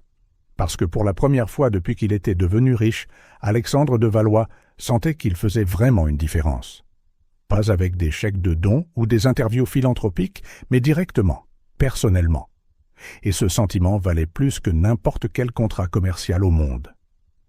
2 semaines s'étaient écoulées depuis l'arrivée de Léa et Lucas à l'hôtel particulier. Lucas s'était complètement remis de sa bronchite, courant dans la maison avec l'énergie débordante d'un enfant de 3 ans. Léa, bien que toujours réservée, baissait progressivement sa garde, du moins quand elle pensait que personne ne la regardait. Alexandre observait les changements des enfants avec un mélange de joie et d'inquiétude. Ils étaient indéniablement en meilleure santé, ils avaient repris du poids, leurs joues autrefois pâles avaient maintenant une couleur rose saine. Mais il remarqua qu'ils portaient tous deux encore les cicatrices invisibles de leur temps dans la rue. Lucas continuait de cacher des morceaux de pain dans ses poches pendant les repas, comme s'il craignait que la nourriture ne vienne à manquer à tout moment. Léa se réveillait encore, au milieu de la nuit, pour vérifier son frère, une habitude formée par des mois de protection à l'extérieur. Ce matin-là, en prenant le petit déjeuner, Alexandre eut une idée. Les enfants avaient besoin de plus que de sécurité physique et de confort matériel. Ils avaient besoin d'expériences positives, de nouveaux souvenirs pour commencer à éclipser les souvenirs douloureux. Léa, Lucas, les appela-t-il à la table du petit déjeuner. « Ça vous dirait de faire quelque chose de différent aujourd'hui » Lucas, la bouche pleine de crêpes, leva les yeux, curieux. Léa, plus prudente, attendit qu'il continue. « Je pensais qu'on pourrait aller quelque part de spécial, hors de la ville. Beaucoup d'espace, peut-être même des animaux à voir. »« Pourquoi » demanda Léa, toujours directe. « C'est un jour férié ?»« Non, » dit Alexandre avec un sourire. « Ce n'est pas une date spéciale ou quoi que ce soit, juste une bonne journée à passer ensemble. Une journée qui peut être spéciale, juste pour nous. » Lucas frappa dans ses mains, déjà excité par la possibilité d'une aventure. « On va voir des animaux ?»« Oui, probablement des animaux. »« Quel genre d'endroit ?» insista Léa, toujours pas convaincue. « J'ai une petite propriété en dehors de la ville, pas une grande ferme, juste un mas. Il y a un petit lac, des sentiers forestiers, beaucoup de place pour courir et explorer. » Les yeux de Lucas brillèrent d'excitation. Même Léa sembla intéressée, bien qu'elle essayât de le cacher. « Et quand est-ce qu'on revient ?» demanda-t-elle, démontrant cette inquiétude constante pour l'avenir qui brisait le cœur d'Alexandre. « Plus tard, aujourd'hui, où on peut passer la nuit si vous aimez bien. La maison est simple mais confortable. » Léa regarda Lucas, qui rebondissait pratiquement sur sa chaise, puis, de nouveau, Alexandre. « Je suppose que ce serait bien, dit-elle finalement, s'autorisant un petit sourire. 1 heure plus tard, la voiture d'Alexandre s'éloignait de la ville, suivant une route sinueuse qui grimpait à travers les collines. Les enfants regardaient par les fenêtres, fascinés par le paysage changeant. Les bâtiments laissèrent la place à des champs verdoyants et finalement à une forêt épaisse. « Regarde, Léa !» s'exclamait Lucas à chaque nouvelle vue. « Une vache ! Regarde tous ces arbres, le ciel est plus bleu ici. » Léa absorbait tout avec autant d'intensité, bien qu'elle fût plus silencieuse dans son enthousiasme. Alexandre remarqua qu'elle semblait se détendre davantage à mesure que la ville s'éloignait, comme si chaque kilomètre parcouru allégeait son fardeau. La propriété d'Alexandre se trouvait sur une petite colline en Provence, entourée d'arbres de tous côtés, sauf une clairière avec vue sur un lac. La maison était modeste comparée à son hôtel particulier, une structure en bois avec de grandes fenêtres et une terrasse enveloppante. « Nous sommes arrivés », annonça-t-il en se garant devant la maison. Avant même que la voiture ne soit complètement arrêtée, Lucas défaisait déjà sa ceinture de sécurité, impatient d'explorer. Léa l'aida à descendre, lui tenant fermement la main, tout en regardant autour d'elle et en absorbant chaque détail. « C'est si calme », commenta-t-elle, ne notant que le bruissement du vent dans les arbres et le chant occasionnel d'un oiseau. « C'est l'une de mes choses préférées à propos de cet endroit », approuva Alexandre. « Pas de klaxons, de sirènes ou de bruit de circulation. » Il ouvrit la maison qui était propre et aérée. Il avait demandé au gardien de la préparer la veille. Elle était confortable, avec des meubles simples mais confortables, une cheminée en pierre et de grandes fenêtres encadrant le paysage comme des tableaux vivants. « Et si on explorait un peu dehors avant le déjeuner ?» suggéra Alexandre, après que les enfants eurent jeté un rapide coup d'œil à l'intérieur. Lucas était déjà à la porte avant qu'il ne puisse terminer sa phrase. Léa suivit, tenant toujours la main de son frère, mais marchant d'un pas plus léger que d'habitude. Alexandre les guida le long d'un sentier doux qui contournait le lac. La journée était parfaite, ensoleillée avec une brise fraîche. Il portait un petit sac à dos avec de l'eau, des collations et une trousse de premiers secours, plus par précaution que par nécessité. « Quel genre de poisson est-ce » demanda Lucas en montrant une ondulation dans le lac. « Probablement une truite, » répondit Alexandre. « Il y en a beaucoup dans ce lac. Parfois je viens ici pour pêcher. »« On peut aller pêcher ?» Les yeux de Lucas s'illuminèrent à cette idée. « Bien sûr, je n'ai pas apporté le matériel aujourd'hui, mais on peut revenir un autre jour, juste pour ça. » La mention d'un autre jour n'échappa pas à Léa, qui regarda Alexandre avec une expression difficile à déchiffrer, un mélange d'espoir et de prudence, comme si elle ne voulait pas croire pleinement à la possibilité d'un avenir stable. Ils continuèrent à marcher, Alexandre leur montrant différents types d'arbres, d'oiseaux et de plantes. Lucas absorbait tout avec la curiosité naturelle d'un enfant, posant 1000 questions. À la surprise d'Alexandre, Léa commença à montrer de l'intérêt aussi, surtout pour les fleurs sauvages qui parsemèrent le chemin. « Celle-là est jolie, » dit-elle, en s'agenouillant pour examiner une minuscule fleur bleue. « C'est un myosotis, » expliqua Alexandre. « On les appelle aussi « ne m'oubliez pas ». « Ne m'oubliez pas », répéta doucement Léa, comme pour tester les mots. Ils atteignirent une petite clairière surplombant la vallée, et Alexandre étendit une couverture de pique-nique qu'il avait apportée. Ils s'assirent pour manger les sandwichs et les fruits que Marie-Thérèse avait préparés avant leur départ. « J'aime bien ici, » déclara Lucas entre deux bouchées. « On peut rester ici pour toujours ?» Sa question innocente resta en suspens. Alexandre jeta un coup d'œil à Léa, dont l'expression se referma. « Eh bien, c'est ma maison de week-end, » répondit prudemment Alexandre. « Mais on peut venir ici quand vous voulez. »« Mais on vivra toujours dans votre grande maison ?» insista Lucas. « Oui, c'est le plan, » confirma Alexandre, remarquant comment Léa le surveillait de près pour se rassurer. Après le pique-nique, ils continuèrent à explorer. Alexandre les emmena dans un petit ruisseau où ils repérèrent des têtards et de minuscules grenouilles. Lucas était ravi, riant à chaque fois qu'une grenouille s'éloignait d'un bond avec un plouf. À un moment donné, alors que Lucas était distrait par un scarabée, Léa s'approcha tranquillement d'Alexandre. « Pourquoi faites-vous tout ça ?» demanda-t-elle doucement. Alexandre réfléchit un instant avant de répondre. « Parce que quand j'étais enfant, je n'ai jamais eu de journée comme celle-ci. Des journées justes pour être un enfant, tu sais, pour explorer, pour jouer, pour ne s'inquiéter de rien. Je veux que vous ayez ça. » Léa hocha lentement la tête. « Vous pensez qu'on le mérite ?» La question le prit au dépourvu. « Bien sûr que vous le méritez. Tous les enfants le méritent. Même si on vient de la rue ?» Alexandre sentit un serrement dans sa poitrine. Il s'agenouilla à son niveau. « Léa, vous n'êtes pas de la rue. Vous n'avez jamais été de la rue. Vous êtes des enfants qui ont traversé des moments difficiles, c'est tout. Vous méritez toutes les bonnes choses que la vie peut offrir. » Quelque chose changea dans son expression. Une ombre se levant, ne serait-ce qu'un peu.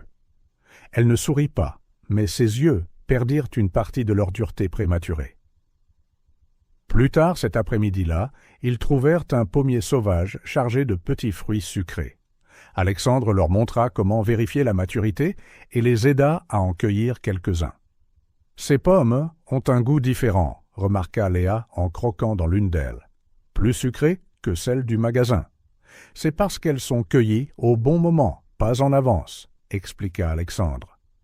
La plupart des fruits des magasins sont cueillis avant d'être mûrs pour qu'ils durent plus longtemps sur les étagères. Ils continuèrent le long du sentier, les poches maintenant pleines de pommes sauvages. Lorsqu'ils commencèrent à fatiguer, Alexandre suggéra de retourner à la maison. L'après-midi passa paisiblement. Alexandre alluma un feu dans la cheminée, non pas parce qu'il faisait froid, mais pour le simple plaisir de regarder les flammes danser. Ils s'assirent sur un tapis moelleux devant, où il commença à enseigner aux enfants un simple jeu de cartes. Lucas perdit bientôt tout intérêt pour les cartes et se tourna vers des jouets qu'Alexandre avait apportés. Des blocs de bois et de petits animaux en plastique. Léa, cependant, se révéla être une apprenante rapide, gagnant bientôt plus de tours qu'elle n'en perdait. « Tu es intelligente ?» commenta Alexandre, après qu'elle eut gagné pour la 3e fois d'affilée. Elle haussa les épaules, mais elle ne pouvait pas tout à fait cacher sa fierté. « J'aime les jeux où il faut réfléchir. »« Tu es déjà allé à l'école » demanda-t-il, profitant de ce moment d'ouverture. « Un peu avant que maman ne tombe malade. J'aimais les maths. » Alexandre prit une note mentale pour se renseigner sur les options de scolarisation pour les enfants. Léa était clairement brillante et désireuse d'apprendre, malgré les circonstances qui l'avaient privée d'éducation formelle. Pour le dîner, Alexandre prépara quelque chose de simple, des spaghettis à la sauce tomate, qu'il avait découvert être le plat préféré des 2 enfants. Ils mangèrent sur la terrasse, regardant le soleil se coucher derrière les collines, peignant le ciel d'orange et de rose. « Le ciel est en feu », remarqua Lucas, les yeux écarquillés. « C'est juste le coucher de soleil », expliqua Léa, bien qu'elle regardât elle aussi avec fascination. Après le dîner, Alexandre sortit 3 lampes de poche et proposa une petite aventure. « Et si on faisait une petite promenade pour voir les étoiles ? Loin des lumières de la ville, le ciel est incroyable la nuit. » Lucas, bien que fatigué, fut immédiatement excité. Léa parut hésitante. « Ce n'est pas dangereux de marcher dans le noir ? » « On n'ira pas loin, juste en haut de cette petite colline, » assura Alexandre en montrant du doigt. « Et on a des lampes de poche. » Il leur tendit à chacun une lampe de poche et ils sortirent dans la douce soirée. L'air était frais, rempli des bruits de la nuit, le chant des grillons, le ululement occasionnel d'un hibou. Lorsqu'ils atteignirent le sommet de la petite colline, Alexandre suggéra d'éteindre les lampes de poche. Après un moment d'hésitation, les enfants obéirent. L'obscurité les enveloppa un instant, jusqu'à ce que leurs yeux s'adaptent. Puis, comme si un voile avait été levé, le ciel au-dessus apparut dans toute sa gloire, une tapisserie d'étoiles si dense et brillante qu'elle semblait irréelle. « Ouah !» murmura Lucas, sincèrement sans voix pour la première fois de la journée.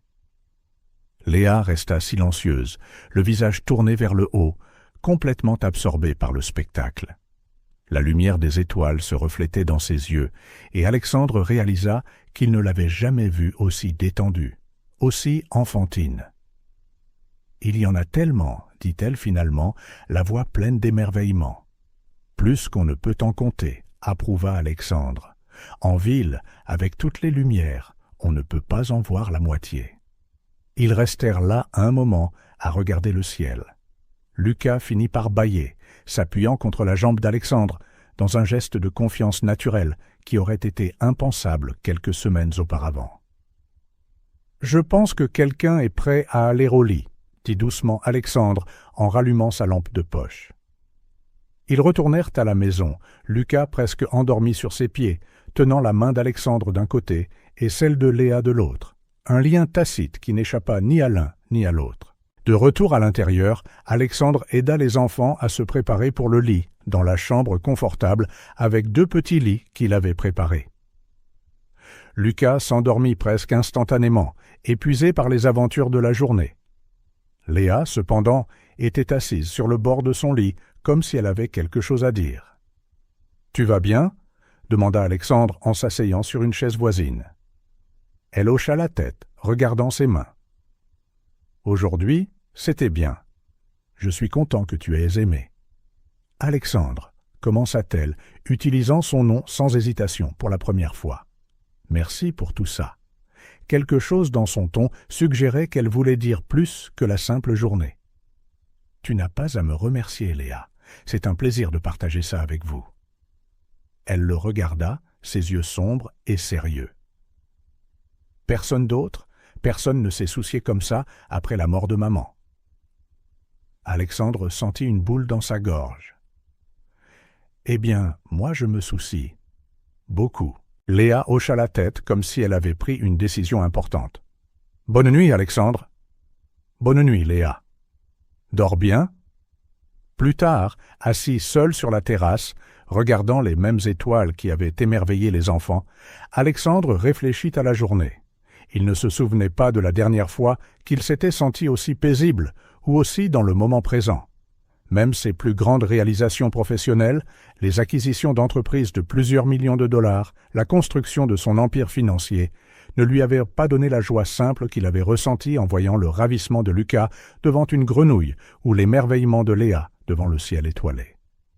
C'était comme si, en essayant de donner aux enfants quelque chose qu'ils n'avaient jamais connu, il avait lui-même reçu un cadeau inattendu, la redécouverte d'un lien humain authentique, quelque chose que l'argent ne pouvait pas acheter.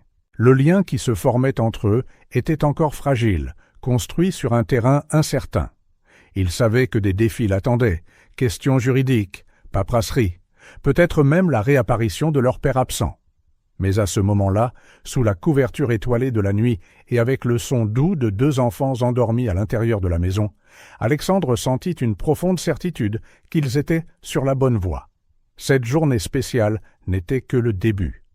La table de la salle à manger de l'hôtel particulier d'Alexandre, habituellement réservée aux dîners d'affaires occasionnels, avait été transformée en un bureau de fortune. Des piles de formulaires, de documents et de dossiers étaient étalés selon un schéma que seul Alexandre semblait suivre. Il se passa les doigts dans les cheveux, les rendant encore plus ébouriffés, alors qu'il relisait le même paragraphe pour la 3e fois. « Plus de café, monsieur de Valois » demanda Marie-Thérèse en entrant tranquillement. « S'il vous plaît, répondit-il sans lever les yeux des papiers. J'ai l'impression que plus je remplis de documents, plus ils se multiplient. » Marie-Thérèse versa le café et jeta un coup d'œil au volume de paperasse. La procédure de garde est toujours bureaucratique. Quand j'ai adopté ma nièce après la mort de ma sœur, j'ai vécu quelque chose de similaire. Alexandre leva les yeux, surpris. « Je ne savais pas que vous aviez adopté quelqu'un, Marie-Thérèse. C'était il y a de nombreuses années, monsieur. Elle est à l'université maintenant, sourit Marie-Thérèse, et ça valait chaque formulaire, chaque entretien, chaque mal de tête. » La gouvernante était devenue la plus grande alliée d'Alexandre dans sa quête de la garde provisoire de Léa et Lucas. C'est elle qui avait suggéré la première assistante sociale, qui avait aidé à rassembler des preuves que les enfants étaient juste bien soignés, des photos d'eux engagés dans des activités, des dossiers médicaux montrant l'amélioration de leur santé, même un journal quotidien documentant leur. « Madame Reynolds a appelé pour confirmer sa visite demain », rappela Marie-Thérèse. Alexandre hocha la tête. Patricia Reynolds était l'assistante sociale assignée, une femme sérieuse et méticuleuse qui avait déjà fait 2 visites préliminaires. Demain serait l'évaluation formelle du domicile. « J'ai préparé la chambre des enfants », continua Marie-Thérèse, « et Frédéric a réussi à obtenir les documents scolaires que vous aviez demandés. » Frédéric, l'assistant d'Alexandre, avait surpris tout le monde en devenant un soutien inattendu. Après sa résistance initiale, il avait fini par aider activement, utilisant ses contacts pour accélérer les choses et rassembler des informations. « Il est plus efficace de gérer cela correctement que de continuer à résister », expliqua-t-il quand Alexandre exprima sa surprise face à son changement d'avis. Tout le personnel n'était pas aussi enthousiaste. Par l'intermédiaire de Marie-Thérèse, Alexandre savait que certains remettaient encore en question la présence des enfants. « Monsieur Donovan a demandé combien de temps les enfants resteront », dit Marie-Thérèse en faisant référence au chauffeur qui avait servi la famille de Valois pendant plus d'1 décennie. Il a dit qu'il trouvait inapproprié d'avoir des enfants qui courent dans le jardin qu'il entretient depuis des années. Alexandre prit une profonde inspiration. Ce jardin n'a jamais été aussi bien utilisé. Les jardins sont faits pour que les enfants y jouent, pas seulement pour être admirés. « Je lui ai dit quelque chose dans ce sens », dit Marie-Thérèse avec un léger sourire. À ce moment, un bruit de petits pas retentit dans le couloir, suivi de rires enfantins. Lucas fit irruption dans la pièce, suivi par Léa qui marchait plus calmement mais avec un léger sourire sur le visage. « Alex ? Alex ?» appela Lucas en utilisant le surnom qu'il avait récemment adopté pour Alexandre. « Regarde ce que j'ai fait. » Il tendit un morceau de papier couvert de gribouillis colorés, qui, avec un peu d'imagination, pouvait être vu comme une figure humaine, tenant 2 figures plus petites. « C'est toi, moi et Léa », expliqua fièrement Lucas. Alexandre prit le dessin avec la révérence qu'il aurait montrée pour un chef-d'œuvre. « C'est incroyable, Lucas. Allons l'accrocher sur le frigo. » Lucas sourit et courut montrer le dessin à Marie-Thérèse également. Léa s'approcha plus lentement de la table, regardant les papiers avec curiosité. « Ça fait beaucoup de papier, observa-t-elle. » Oui, c'est vrai, acquiesça Alexandre. Je remplis des formulaires pour que vous puissiez officiellement rester ici. Les yeux de Léa s'écarquillèrent un peu. C'est comme une adoption ? Alexandre hésita, choisissant ses mots avec soin. Pour l'instant, je demande la garde provisoire. Ça veut dire que j'aurai la permission légale de m'occuper de vous pendant que la situation de votre père est clarifiée. La mention de son père rendit Léa tendue. Elle jeta un coup d'œil à Lucas, qui était occupé à montrer son dessin à Marie-Thérèse, et baissa la voix. « Tu penses qu'il va se montrer ?»« Je ne sais pas, Léa. Les assistantes sociales doivent faire un effort pour le trouver. Ça fait partie du processus. » Elle hocha la tête, pensive. Alexandre pouvait presque voir les rouages tourner dans son jeune mais trop adulte esprit. « Et s'il se montre ?» demanda-t-elle finalement. « Est-ce qu'on devra partir avec lui ?»« Pas nécessairement, » répondit Alexandre, essayant de paraître plus confiant qu'il ne l'était. Son avocat lui avait clairement fait savoir que les droits parentaux étaient pris très au sérieux par les tribunaux et que l'absence du père, bien qu'alarmante, n'était pas automatiquement un motif pour mettre fin à ses droits. « Léa, dit-il doucement, je veux que tu saches que je ferai tout ce que je peux pour m'assurer que toi et Lucas restiez en sécurité et heureux, quoi qu'il arrive. » Elle scruta son visage un instant, comme pour chercher le moindre signe de malhonnêteté ou d'hésitation. « Tu le promets ? » ?»« Je te le promets. » Léa regarda de nouveau les papiers. « On ne vous dérange pas ? Il y a tellement de choses à faire pour vous, tellement de papiers. » Alexandre sentit la douleur familière dans sa poitrine, un étrange mélange de tendresse et de peine qu'il ressentait souvent quand Léa parlait. « Vous ne me dérangez pas, Léa. Jamais. »« Vous êtes... » Il hésita, ne sachant comment exprimer ce qu'il ressentait sans l'effrayer. « Vous êtes très important pour moi. Ces papiers ne sont que des formalités qui en valent pas la peine. » Lucas revint en courant, coupant le moment. « Marie-Thérèse a dit qu'on peut faire des cookies. On peut aider ?» Léa jeta un coup d'œil à son frère, puis à Alexandre, comme pour demander la permission. Alexandre sourit. « Bien sûr que vous pouvez. Montrez-moi ce que vous aurez cuit après. » Tandis que les enfants partaient avec Marie-Thérèse, Alexandre retourna au formulaire, maintenant plus déterminé que jamais. Chaque signature, chaque document le rapprochait un peu plus d'assurer un avenir stable à Léa et Lucas. Cette nuit-là, après que les enfants se furent endormis, Alexandre reçut la visite de son avocat, Maître Dubois, un homme d'âge mûr, réputé pour réaliser l'impossible dans les affaires familiales. « Comment allons-nous » demanda Alexandre en lui offrant un whisky. « Eh bien, compte tenu des circonstances, » répondit Maître Dubois en acceptant le verre. « J'ai de bonnes et de mauvaises nouvelles. Commençons par les bonnes nouvelles. Le juge Morgan est enclin à accorder la garde provisoire. Les rapports initiaux de l'assistante sociale sont positifs et il est clair que les enfants sont bien pris en charge ici. » Alexandre hocha la tête, ressentant un certain soulagement. « Et les mauvaises ? Nous devons toujours localiser le père. Le tribunal a ordonné une recherche plus approfondie avant de rendre une décision finale. » Maître Dubois prit une gorgée de son whisky. « Et il y a un autre problème. Votre profil public. » « Quoi à ce sujet ? » « Alexandre, vous êtes un homme célibataire, connu pour, disons, un style de vie intense. Les fêtes, les relations courtes, les voyages constants. Ce n'est pas exactement le genre d'environnement que les tribunaux considèrent comme idéal pour les enfants. » Alexandre fronça les sourcils. « C'était dans le passé. Je n'ai pas organisé de fête depuis des années. Et quant aux relations, il fit un geste vague. Elles n'ont pas vraiment été une priorité. Je sais, mais l'image persiste. Le juge Morgan a spécifiquement mentionné votre réputation. Que me suggérez-vous de faire ? » Maître Dubois réfléchit un instant. « Continuez à faire ce que vous faites. Montrez de la stabilité. La visite de demain est cruciale. Montrez que votre maison est devenue un vrai foyer pour ses enfants. Et peut-être, » il hésita. « Peut-être envisager de faire des déclarations publiques sur votre nouvelle position. Quelque chose concernant la responsabilité sociale, les valeurs familiales. » Alexandre secoua la tête. « Je ne vais pas utiliser les enfants comme des pions de relations publiques. Si je dois changer la perception du public, je le ferai sincèrement, pas comme une stratégie. » Maître Dubois offrit un petit sourire. C'est exactement l'attitude que le juge doit voir. Après le départ de l'avocat, Alexandre se dirigea tranquillement vers la chambre des enfants. La porte était entr'ouverte et il pouvait distinguer leurs petites formes dans la pénombre. Lucas dormait sur le ventre, un bras pendant du lit, tandis que Léa dormait sur le côté, une main sous sa joue. C'était remarquable de voir comment, en si peu de temps, ces deux petites personnes avaient changé non seulement sa routine, mais sa propre identité.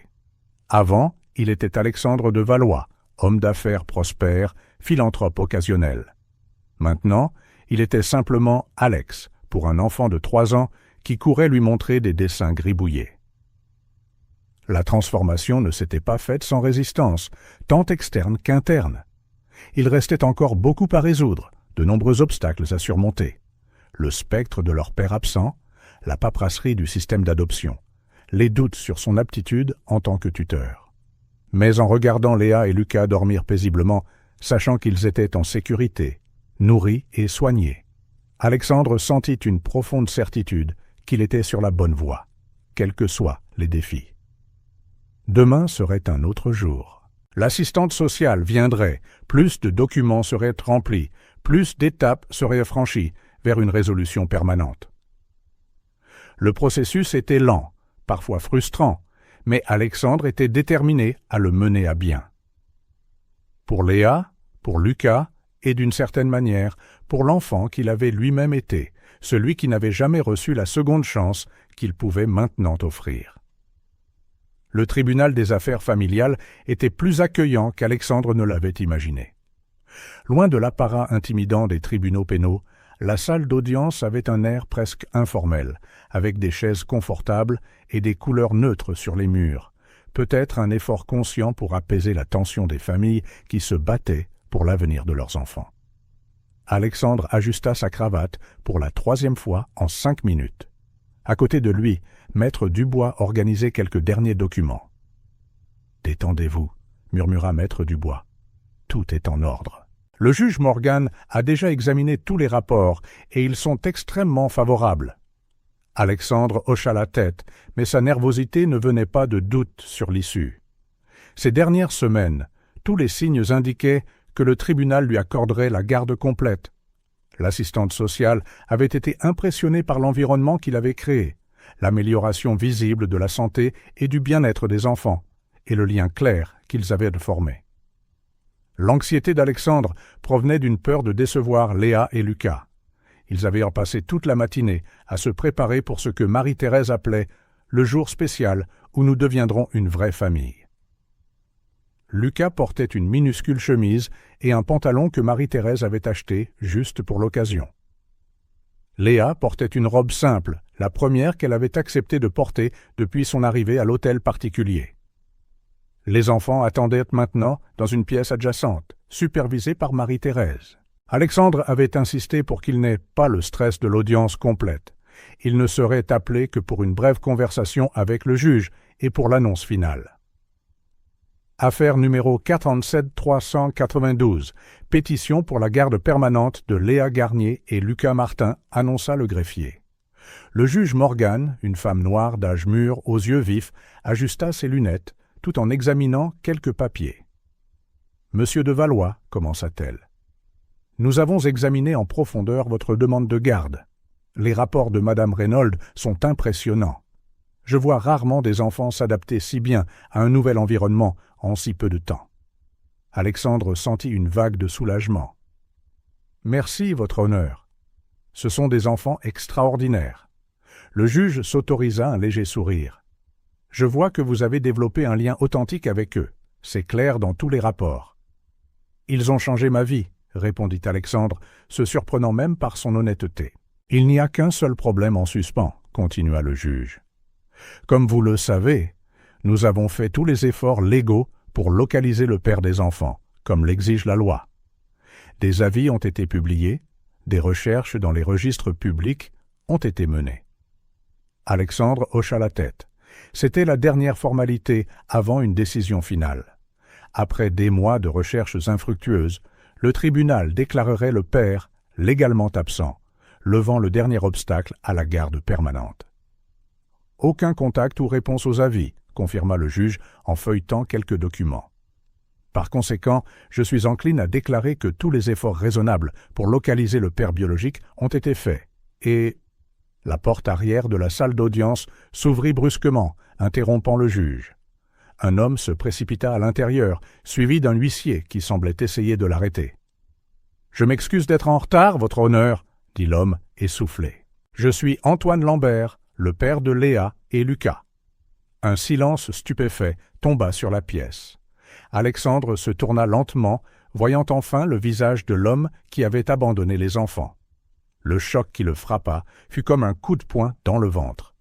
Il connaissait ce visage. Ce n'était pas seulement un visage du passé récent, l'homme qui avait laissé 2 petits-enfants se débrouiller seuls. C'était un visage d'une époque bien plus ancienne. Antoine, le mot quitta les lèvres d'Alexandre avant qu'il ne puisse l'arrêter. L'homme le regarda, les yeux s'écarquillant de reconnaissance. « Alex, Alexandre de Valois. » Le juge jeta un coup d'œil de l'un à l'autre, clairement perplexe. « Vous vous connaissez ?» Alexandre pouvait à peine parler, son esprit luttant pour traiter cette coïncidence impossible. Antoine Lambert, son ami d'enfance du quartier défavorisé où ils avaient tous deux grandi. Le garçon qui partageait son déjeuner quand Alexandre n'en avait pas, celui qui l'avait aidé à s'occuper de sa mère malade dans ses derniers mois. « Oui, votre honneur, » dit Antoine, se remettant plus vite qu'Alexandre. « Nous avons grandi ensemble. Même quartier, même pauvreté. » Maître Dubois toucha le bras d'Alexandre, essayant de le ramener au présent. « Alexandre, que se passe-t-il » Alexandre prit une profonde inspiration, se forçant à parler. « C'est vrai, votre honneur. Antoine et moi étions amis d'enfance.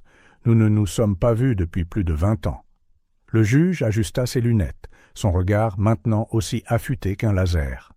« C'est, au minimum, une coïncidence extraordinaire. » Monsieur de Valois, étiez-vous au courant que les enfants que vous essayez d'adopter sont ceux de votre vieil ami ?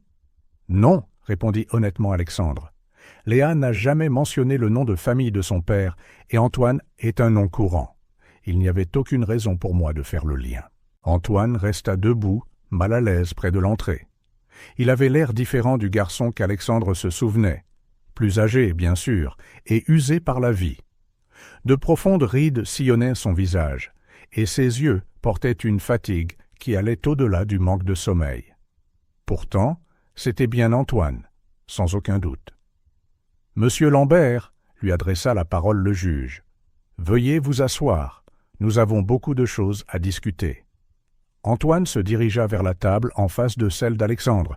Leurs yeux se croisèrent brièvement, et Alexandre vit un mélange de honte, de regret et autre chose, peut-être de l'espoir. « Monsieur Lambert, » dit le juge, « êtes-vous conscient d'avoir abandonné vos enfants il y a environ 8 mois, les laissant dans une situation extrêmement vulnérable ?» Antoine baissa la tête. « Oui, votre honneur, et il n'y a pas un seul jour où je ne le regrette pas profondément. Voudriez-vous expliquer vos actions ?» Antoine jeta un bref regard à Alexandre avant de se tourner vers le juge. « Après la mort de ma femme, Claire, je me suis effondré. J'ai commencé à boire, j'ai perdu mon travail, je ne pouvais pas payer le loyer. Chaque fois que je regardais mes enfants, je voyais son visage et je ne pouvais pas le supporter. » Il fit une pause, luttant visiblement pour garder son sang-froid. Je pensais que ce serait mieux pour eux si je m'éloignais un moment jusqu'à ce que je me reprenne en main. Je les ai laissés chez une voisine qui a promis de s'occuper d'eux pendant que je cherchais de l'aide.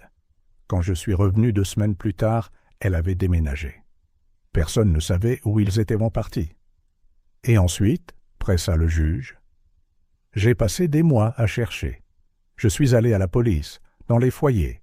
J'ai parcouru les rues. Finalement, j'ai vu un des avis légaux dans le journal, avec leur nom. Je suis venu aussi vite que j'ai pu. » Alexandre regarda son vieil ami, essayant de concilier le garçon loyal qu'il avait connu avec l'homme qui avait abandonné ses propres enfants. C'était une réconciliation difficile. « Monsieur Lambert, » continua le juge, « comprenez-vous que pendant votre absence, vos enfants ont vécu dans la rue ? Ils ont eu faim, ont enduré le froid, et votre fille de 5 ans a dû assumer la responsabilité de votre fils de 3 ans. » Le visage d'Antoine se tordit de douleur. « Je ne savais pas. Je n'ai jamais imaginé que la voisine les laisserait. Je n'ai jamais voulu que cela arrive. » « L'intention et le résultat sont 2 choses différentes, monsieur Lambert, » répondit le juge. « Ferme, mais pas méchante.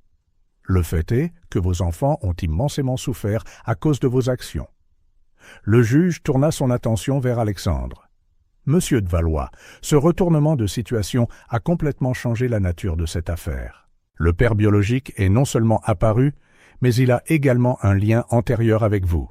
Nous devons aborder cela avec précaution. » Alexandre hocha la tête, se sentant étrangement détaché, comme s'il assistait à la scène de l'extérieur de son propre corps. « Je vais faire entrer les enfants, » décida le juge. « Ils doivent être informés de ces développements, et j'aimerais observer leur réaction en voyant leur père. » Quelques minutes plus tard, Marie-Thérèse entra avec Léa et Lucas. Ils sourirent en voyant Alexandre, mais ces sourires se figèrent lorsqu'ils remarquèrent l'étranger à l'autre table. Lucas fut le premier à réagir. Il pencha la tête comme s'il essayait de se souvenir de quelque chose d'important. Léa, en revanche, resta figée sur place, la couleur quittant son visage. « Papa ?» Le mot sortit comme un murmure. Antoine se leva lentement, des larmes brillant dans ses yeux. « Léa, Lucas, je vous ai trouvé. » Ce qui suivit fut un moment de pure confusion émotionnelle. Après une brève hésitation, Lucas courut dans les bras de son père, son souvenir d'enfant l'emportant sur le traumatisme de l'abandon. Léa resta où elle était, agrippant la main de Marie-Thérèse, comme une ancre dans une tempête. « Tu es partie, » dit Léa, sa voix petite, mais accusatrice.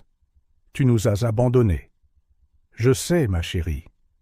Et je suis tellement désolé, plus désolé que je ne pourrai jamais l'expliquer, » répondit Antoine, serrant Lucas contre sa poitrine, tout en tendant la main vers sa fille. « Je suis revenu pour vous trouver, mais je ne pouvais pas. » Léa regarda Alexandre, ses yeux implorant des conseils, des réponses. Alexandre sentit son cœur se fendre en 2. D'une part, il savait ce que c'était de grandir sans père, il connaissait ce vide. Léa et Lucas méritaient une chance d'avoir leur père de retour, s'il était vraiment repentant et engagé. D'un autre côté, il avait formé un lien profond avec ses enfants. La pensée de les perdre était comme si on lui arrachait une partie de lui-même. Et il y avait une peur légitime. Antoine les avait abandonnés une fois. Qu'est-ce qui l'empêcherait de le faire à nouveau ? « Léa, » dit doucement Alexandre, « c'est bon, on peut en parler, tous ensemble. » Le juge, observant attentivement, intervint.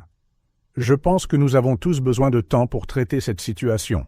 Je suspends cette audience et la reporte à dans 1 semaine. » Elle regarda Antoine avec insistance. « Monsieur Lambert, vous avez laissé vos enfants. Cela ne peut être ignoré.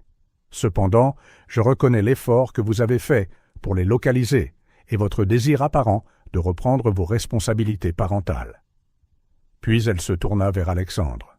« Monsieur de Valois, votre engagement envers ces enfants est exemplaire.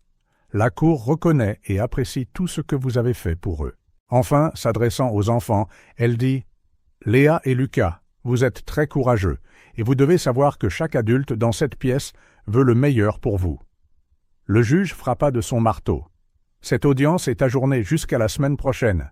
J'espère que d'ici là, les adultes impliqués pourront trouver une solution qui place vraiment le bien-être de ces enfants au premier plan. » Le silence qui suivit parut lourd comme du plomb. Lucas s'accrochait toujours à son père, regardant Alexandre avec confusion, comme s'il se demandait pourquoi il ne pouvait pas avoir les deux. Léa bougea enfin, non pas vers son père, mais vers Alexandre, lui serrant la main très fort. « Je ne veux pas y aller, » murmura-t-elle assez doucement pour que seul Alexandre l'entende. « Rien n'arrivera que tu ne veuilles pas, » promit Alexandre, conscient que c'était peut-être une promesse qu'il ne pourrait pas tenir. Antoine les regarda, la douleur claire sur son visage. Il avait perdu la confiance de sa fille, et regagner ce lien, si possible, serait un processus long et difficile. En quittant le palais de justice, l'avenir qui avait semblé si certain quelques heures auparavant était maintenant enveloppée de brouillard. Alexandre jeta un coup d'œil à son vieil ami, portant Lucas, et à Léa, s'accrochant à sa main comme si sa vie en dépendait. L'histoire avait pris un tournant que personne n'aurait pu prévoir. Maintenant, tout le monde marchait, sur une corde raide, entre le passé et l'avenir, entre ce qui avait été perdu et ce qui pourrait encore être sauvé. Les 3 mois suivants apportèrent une transformation pour tout le monde. Alexandre offrit à Antoine un petit appartement dans l'un de ses immeubles, non loin de son hôtel particulier. C'était modeste comparé à la somptueuse demeure d'Alexandre, mais bien mieux que tout ce qu'Antoine pouvait se permettre à ce moment-là. « Je ne peux pas accepter ça, » dit Antoine, quand Alexandre fit l'offre peu après l'audience reportée. « J'ai déjà perdu ma fierté en abandonnant mes enfants, je ne veux pas perdre ce qui reste en acceptant la charité. » Alexandre regarda son ami d'enfance avec un mélange de compassion et de fermeté. « Ce n'est pas la charité, Antoine. C'est une opportunité, pour toi et pour tes enfants. D'ailleurs, ajouta-t-il avec un léger sourire, je le déduirai de ton salaire. » Et c'est ainsi que fut fait. Alexandre ne fournit pas seulement un logement, mais aussi un emploi dans l'une des entreprises qu'il contrôlait. Pas un poste de haut niveau, mais quelque chose de convenable pour les anciennes compétences d'Antoine en tant que mécanicien. C'était un travail honnête, avec des horaires réguliers et un salaire qui lui permettrait éventuellement de devenir indépendant. Plus important encore, Alexandre insista pour qu'Antoine assiste aux réunions des alcooliques anonymes et à des séances avec un conseiller en deuil. Le coût était élevé, mais Alexandre insista pour le couvrir, le considérant non pas comme une faveur à Antoine, mais comme une nécessité pour Léa et Lucas. « Ils ont besoin d'un père sobre et émotionnellement stable, » expliqua Alexandre. « Tu leur dois ça ?» Antoine ne discuta pas. Au fond de lui, il savait qu'Alexandre avait raison, et il se montra étonnamment disposé à faire tout ce qui était nécessaire. Il y a des années, peut-être aurait-il résisté par fierté, mais l'expérience de perdre ses enfants avait brisé quelque chose en lui, quelque chose qui avait besoin de se briser pour permettre à une meilleure version de lui-même d'émerger. Sa réunification avec les enfants fut progressive, soigneusement supervisée par les travailleurs sociaux. Au début, juste quelques heures de visites à l'hôtel particulier d'Alexandre, toujours en présence d'Alexandre. Lucas s'adapta rapidement, sa mémoire courte et son cœur ouvert, facilitant la reconnexion avec son père. Léa, cependant, maintenait sa méfiance. « Tu vas encore partir ?» demanda directement Léa à Antoine lors d'une de ses premières visites, les yeux sur la défensive, la posture tendue, comme si elle se préparait à une réponse blessante. Antoine regarda sa fille, des larmes non versées brillant dans ses yeux. « Non, Léa. Plus jamais. J'ai fait la pire erreur de ma vie en vous quittant, et je passerai le reste de mes jours à me racheter. » Elle étudia son visage un long moment, comme pour chercher un mensonge. C'est ce que tout le monde dit. « Je sais, reconnut-il, ne niant pas la vérité dans ses paroles. Les mots sont faciles. Je devrais le prouver par des actions, jour après jour. » D'une distance respectueuse, Alexandre observait l'interaction avec à la fois de la douleur et de l'espoir. Douleur, parce qu'en fin de compte, les enfants pourraient retourner vivre avec leur père. Espoir, parce que c'est ainsi que cela devrait être, si Antoine était vraiment meilleur. Il ne s'agissait pas de ce qu'Alexandre voulait, mais de ce qui était le mieux pour Léa et Lucas. Dans les semaines qui suivirent, Antoine ne manqua jamais une visite. Il n'arriva jamais en retard, ne montra jamais le moindre signe de consommation d'alcool, ne dénigra jamais Alexandre, ni n'essaya de diminuer son rôle dans la vie des enfants. Au contraire, il exprimait souvent sa gratitude ouvertement. « Sans toi, Alex, mes enfants seraient peut-être morts aujourd'hui, ou pire, séparés par le système, grandissant sans se connaître, dit-il un jour, alors que les enfants jouaient dans le jardin. Comment pourrais-je jamais te remercier pour ça ? En étant le père qu'il mérite, répondit simplement Alexandre. Après 2 mois de visites supervisées, l'assistante sociale recommanda que les enfants passent un week-end complet dans l'appartement de leur père. Léa hésita, cherchant du réconfort auprès d'Alexandre. « Je ne serai qu'à 15 minutes, promit-il, et tu peux m'appeler à tout moment. » Le week-end se passa bien. Antoine prépara des repas simples mais nutritifs, leur lut des histoires pour s'endormir et les emmena dans un parc local. Quand Alexandre alla les chercher le dimanche soir, il trouva Léa moins tendue qu'il ne l'avait prévu. « C'était bien, » admit-elle sur le chemin du retour à l'hôtel particulier. « Papa a fait des crêpes pour le petit déjeuner, comme maman le faisait. » Alexandre sentit un pincement de quelque chose qu'il refusa d'étiqueter comme de la jalousie. « Je suis content que vous ayez passé un bon moment. Mais la maison m'a manqué, » ajouta rapidement Léa. « Et Marie-Thérèse, et toi ?» Ces mots réchauffèrent son cœur d'une manière qu'aucun succès professionnel n'avait jamais fait. L'audience finale pour la garde fut programmée exactement 3 mois après la réapparition d'Antoine. Tous les rapports des travailleurs sociaux, des thérapeutes, des superviseurs de travail d'Antoine pointaient dans la même direction. Il avait fait des progrès remarquables et était sincèrement engagé dans sa guérison et envers ses enfants. « Je n'ai jamais vu un redressement aussi rapide et significatif », écrivit l'assistante sociale Patricia Reynolds dans son rapport final. Monsieur Lambert montre non seulement une sobriété continue, mais aussi une profonde compréhension de ses erreurs passées et un engagement inébranlable envers l'avenir. Le jour de l'audience, Alexandre, Antoine et les enfants arrivèrent ensemble au palais de justice. La tension de leur première apparition s'était atténuée, remplacée par un autre type de nervosité, comme une famille, sur le point de tourner une page importante. Le juge Morgan, qui avait présidé l'affaire depuis le début, examina tous les documents avec son attention habituelle aux détails. Quand elle les regarda enfin tous les 4 assis devant elle, son expression sévère s'adoucit légèrement. « C'est l'un de ces rares cas qui me redonne espoir dans le système, » commença-t-elle. « Monsieur Lambert, vous avez démontré un engagement exemplaire envers votre rétablissement et envers vos enfants. Les rapports affirment unanimement que vous êtes sur la bonne voie. » Antoine hocha la tête humblement. « Merci, votre honneur. »« Monsieur de Valois, » continua le juge, « votre rôle dans cette histoire est également remarquable. Plutôt que d'utiliser vos ressources considérables pour combattre le père biologique des enfants, vous avez choisi de l'aider. Ce genre de générosité est rare dans les cas que je vois. » Alexandre hocha simplement la tête, sa main reposant légèrement sur l'épaule de Léa, qui était assise entre lui et Antoine. Léa et Lucas leur adressa directement le juge. « Vous avez beaucoup traversé pour votre jeune âge, mais vous avez aussi eu beaucoup de chance. Vous savez, tous les enfants n'ont pas des adultes prêts à se battre si fort pour eux. » Lucas balança ses jambes, qui atteignaient à peine le sol, avec un petit sourire.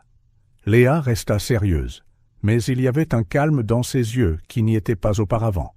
Après avoir pesé tous les facteurs, poursuivit le juge, « Ma décision est d'accorder la garde légale des enfants à leur père, Monsieur Antoine Lambert, avec une période de transition de 3 mois, pendant laquelle ils continueront de vivre principalement avec Monsieur de Valois, mais passeront des visites de plus en plus longues avec leur père. » Antoine ferma brièvement les yeux, comme pour absorber le poids de la décision. Alexandre sentit le petit corps de Léa se tendre à côté de lui. « Cependant, » ajouta le juge, « étant donné les liens affectifs qui se sont formés, j'accorde également à Monsieur de Valois de larges droits de visite réguliers en tant que figure permanente dans la vie de ses enfants. » Cette fois, ce fut Alexandre qui sentit l'impact de ces paroles. Il ne perdrait pas complètement Léa et Lucas. Il resterait une partie de leur vie. « Monsieur Lambert, Monsieur de Valois, » conclut le juge, « vous avez tous les deux une opportunité rare ici. Ces enfants peuvent avoir non seulement un père réhabilité, mais aussi un autre adulte qui les aime et s'occupe d'eux profondément. J'espère que vous le verrez tous les deux comme la bénédiction que c'est. » En quittant le palais de justice, l'air printanier semblait plus léger, plus frais. Lucas courut devant, poursuivant un moineau, tandis que les adultes marchaient côte à côte, Léa entre eux. « Alors voilà, » dit Antoine. « Dans 3 mois, ils vivront avec moi. »« Oui, » répondit calmement Alexandre, malgré le flot d'émotion à l'intérieur de lui. « Mais ça ne veut pas dire que je suis hors de leur vie. »« Non, » dit fermement Antoine. « En fait, je pensais que cet appartement près de chez vous, peut-être que j'y resterai même après avoir les moyens de prendre autre chose. » Alexandre regarda son ami, comprenant ce qu'il insinuait. C'est un bon quartier pour les enfants et assez proche pour des visites fréquentes, peut-être même des dîners du dimanche. Léa, qui avait écouté tranquillement, serra leurs deux mains. « Alors, on peut avoir deux maisons ?» Sa question, si simple et directe, toucha les deux hommes profondément. « Oui, » dit Alexandre en lui souriant. « Je pense que tu peux. » 6 mois plus tard, un dimanche ensoleillé, l'hôtel particulier d'Alexandre était inhabituellement bruyant. Dans l'arrière-cour, une longue table était dressée sous les arbres. Marie-Thérèse supervisait une petite armée de personnel, s'assurant que tout était parfait pour un déjeuner en plein air. Antoine arriva pile à l'heure, portant une tarte qu'il avait faite lui-même, pas très jolie, mais avec un soin évident. Léa et Lucas coururent pour l'accueillir avec enthousiasme, partageant les nouvelles de la semaine, même s'ils l'avaient vue seulement 2 jours auparavant. Alexandre observait depuis la terrasse un sentiment d'accomplissement qu'il n'avait jamais ressenti auparavant, remplissant sa poitrine. Sa vie avait entièrement changé depuis cette nuit au restaurant, où une petite fille l'avait approché avec une assiette vide. « Un café, monsieur ?» offrit Marie-Thérèse en s'approchant avec un plateau. « Merci, Marie-Thérèse. » Il prit la tasse, jetant un coup d'œil à Antoine, qui jouait maintenant à chat avec Lucas, tandis que Léa riait, un son qui était devenu de plus en plus courant. « Vous savez, » dit Marie-Thérèse en suivant son regard, « quand M. Lambert est apparu, j'ai pensé que c'était la fin, que vous perdriez les enfants et redeviendriez comme avant. » Alexandre eut un petit sourire. « Je l'ai pensé aussi, un instant. Mais regardez maintenant. » Elle fit un geste vers la cour où Léa était montée sur le dos de son père, riant alors qu'il prétendait être un cheval. « C'est comme si vous aviez gagné une famille entière, pas seulement 2 enfants. » Alexandre hocha la tête, ses mots résonnant profondément. C'était vrai. Il avait gagné non seulement la présence continue de Léa et Lucas dans sa vie, mais aussi le renouveau d'une vieille amitié, renforcée par un objectif commun. Antoine fit un signe de la main, appelant Alexandre à se joindre à la fête, une invitation qui aurait semblé étrange des mois auparavant, mais qui semblait maintenant parfaitement naturelle. En descendant les marches vers sa famille élargie, non pas définie par le sang ou les papiers légaux, mais par le choix et l'engagement quotidien, Alexandre repensa à cette fille courageuse, avec une assiette vide. Comment aurait-il pu savoir que ce moment de compassion le mènerait ici ? Ce n'était pas la fin qu'il avait envisagée lorsqu'il avait décidé de demander la garde des enfants. C'était, à bien des égards, quelque chose de mieux, de plus complet. Une rédemption non seulement pour Antoine, mais pour lui-même. Une chance de guérir non seulement le présent des enfants, mais aussi son propre passé. « Viens, Alex » appela Lucas en courant pour lui prendre la main. « Papa va nous apprendre à jouer au baseball. » Alexandre se laissa conduire sur la pelouse ensoleillée dans le cercle de rires et d'affection qui définissait désormais sa vie. Un nouveau chemin s'était ouvert, imprévu, inattendu, mais infiniment précieux. Et tout avait commencé avec une assiette vide et un cœur disposé à s'en soucier.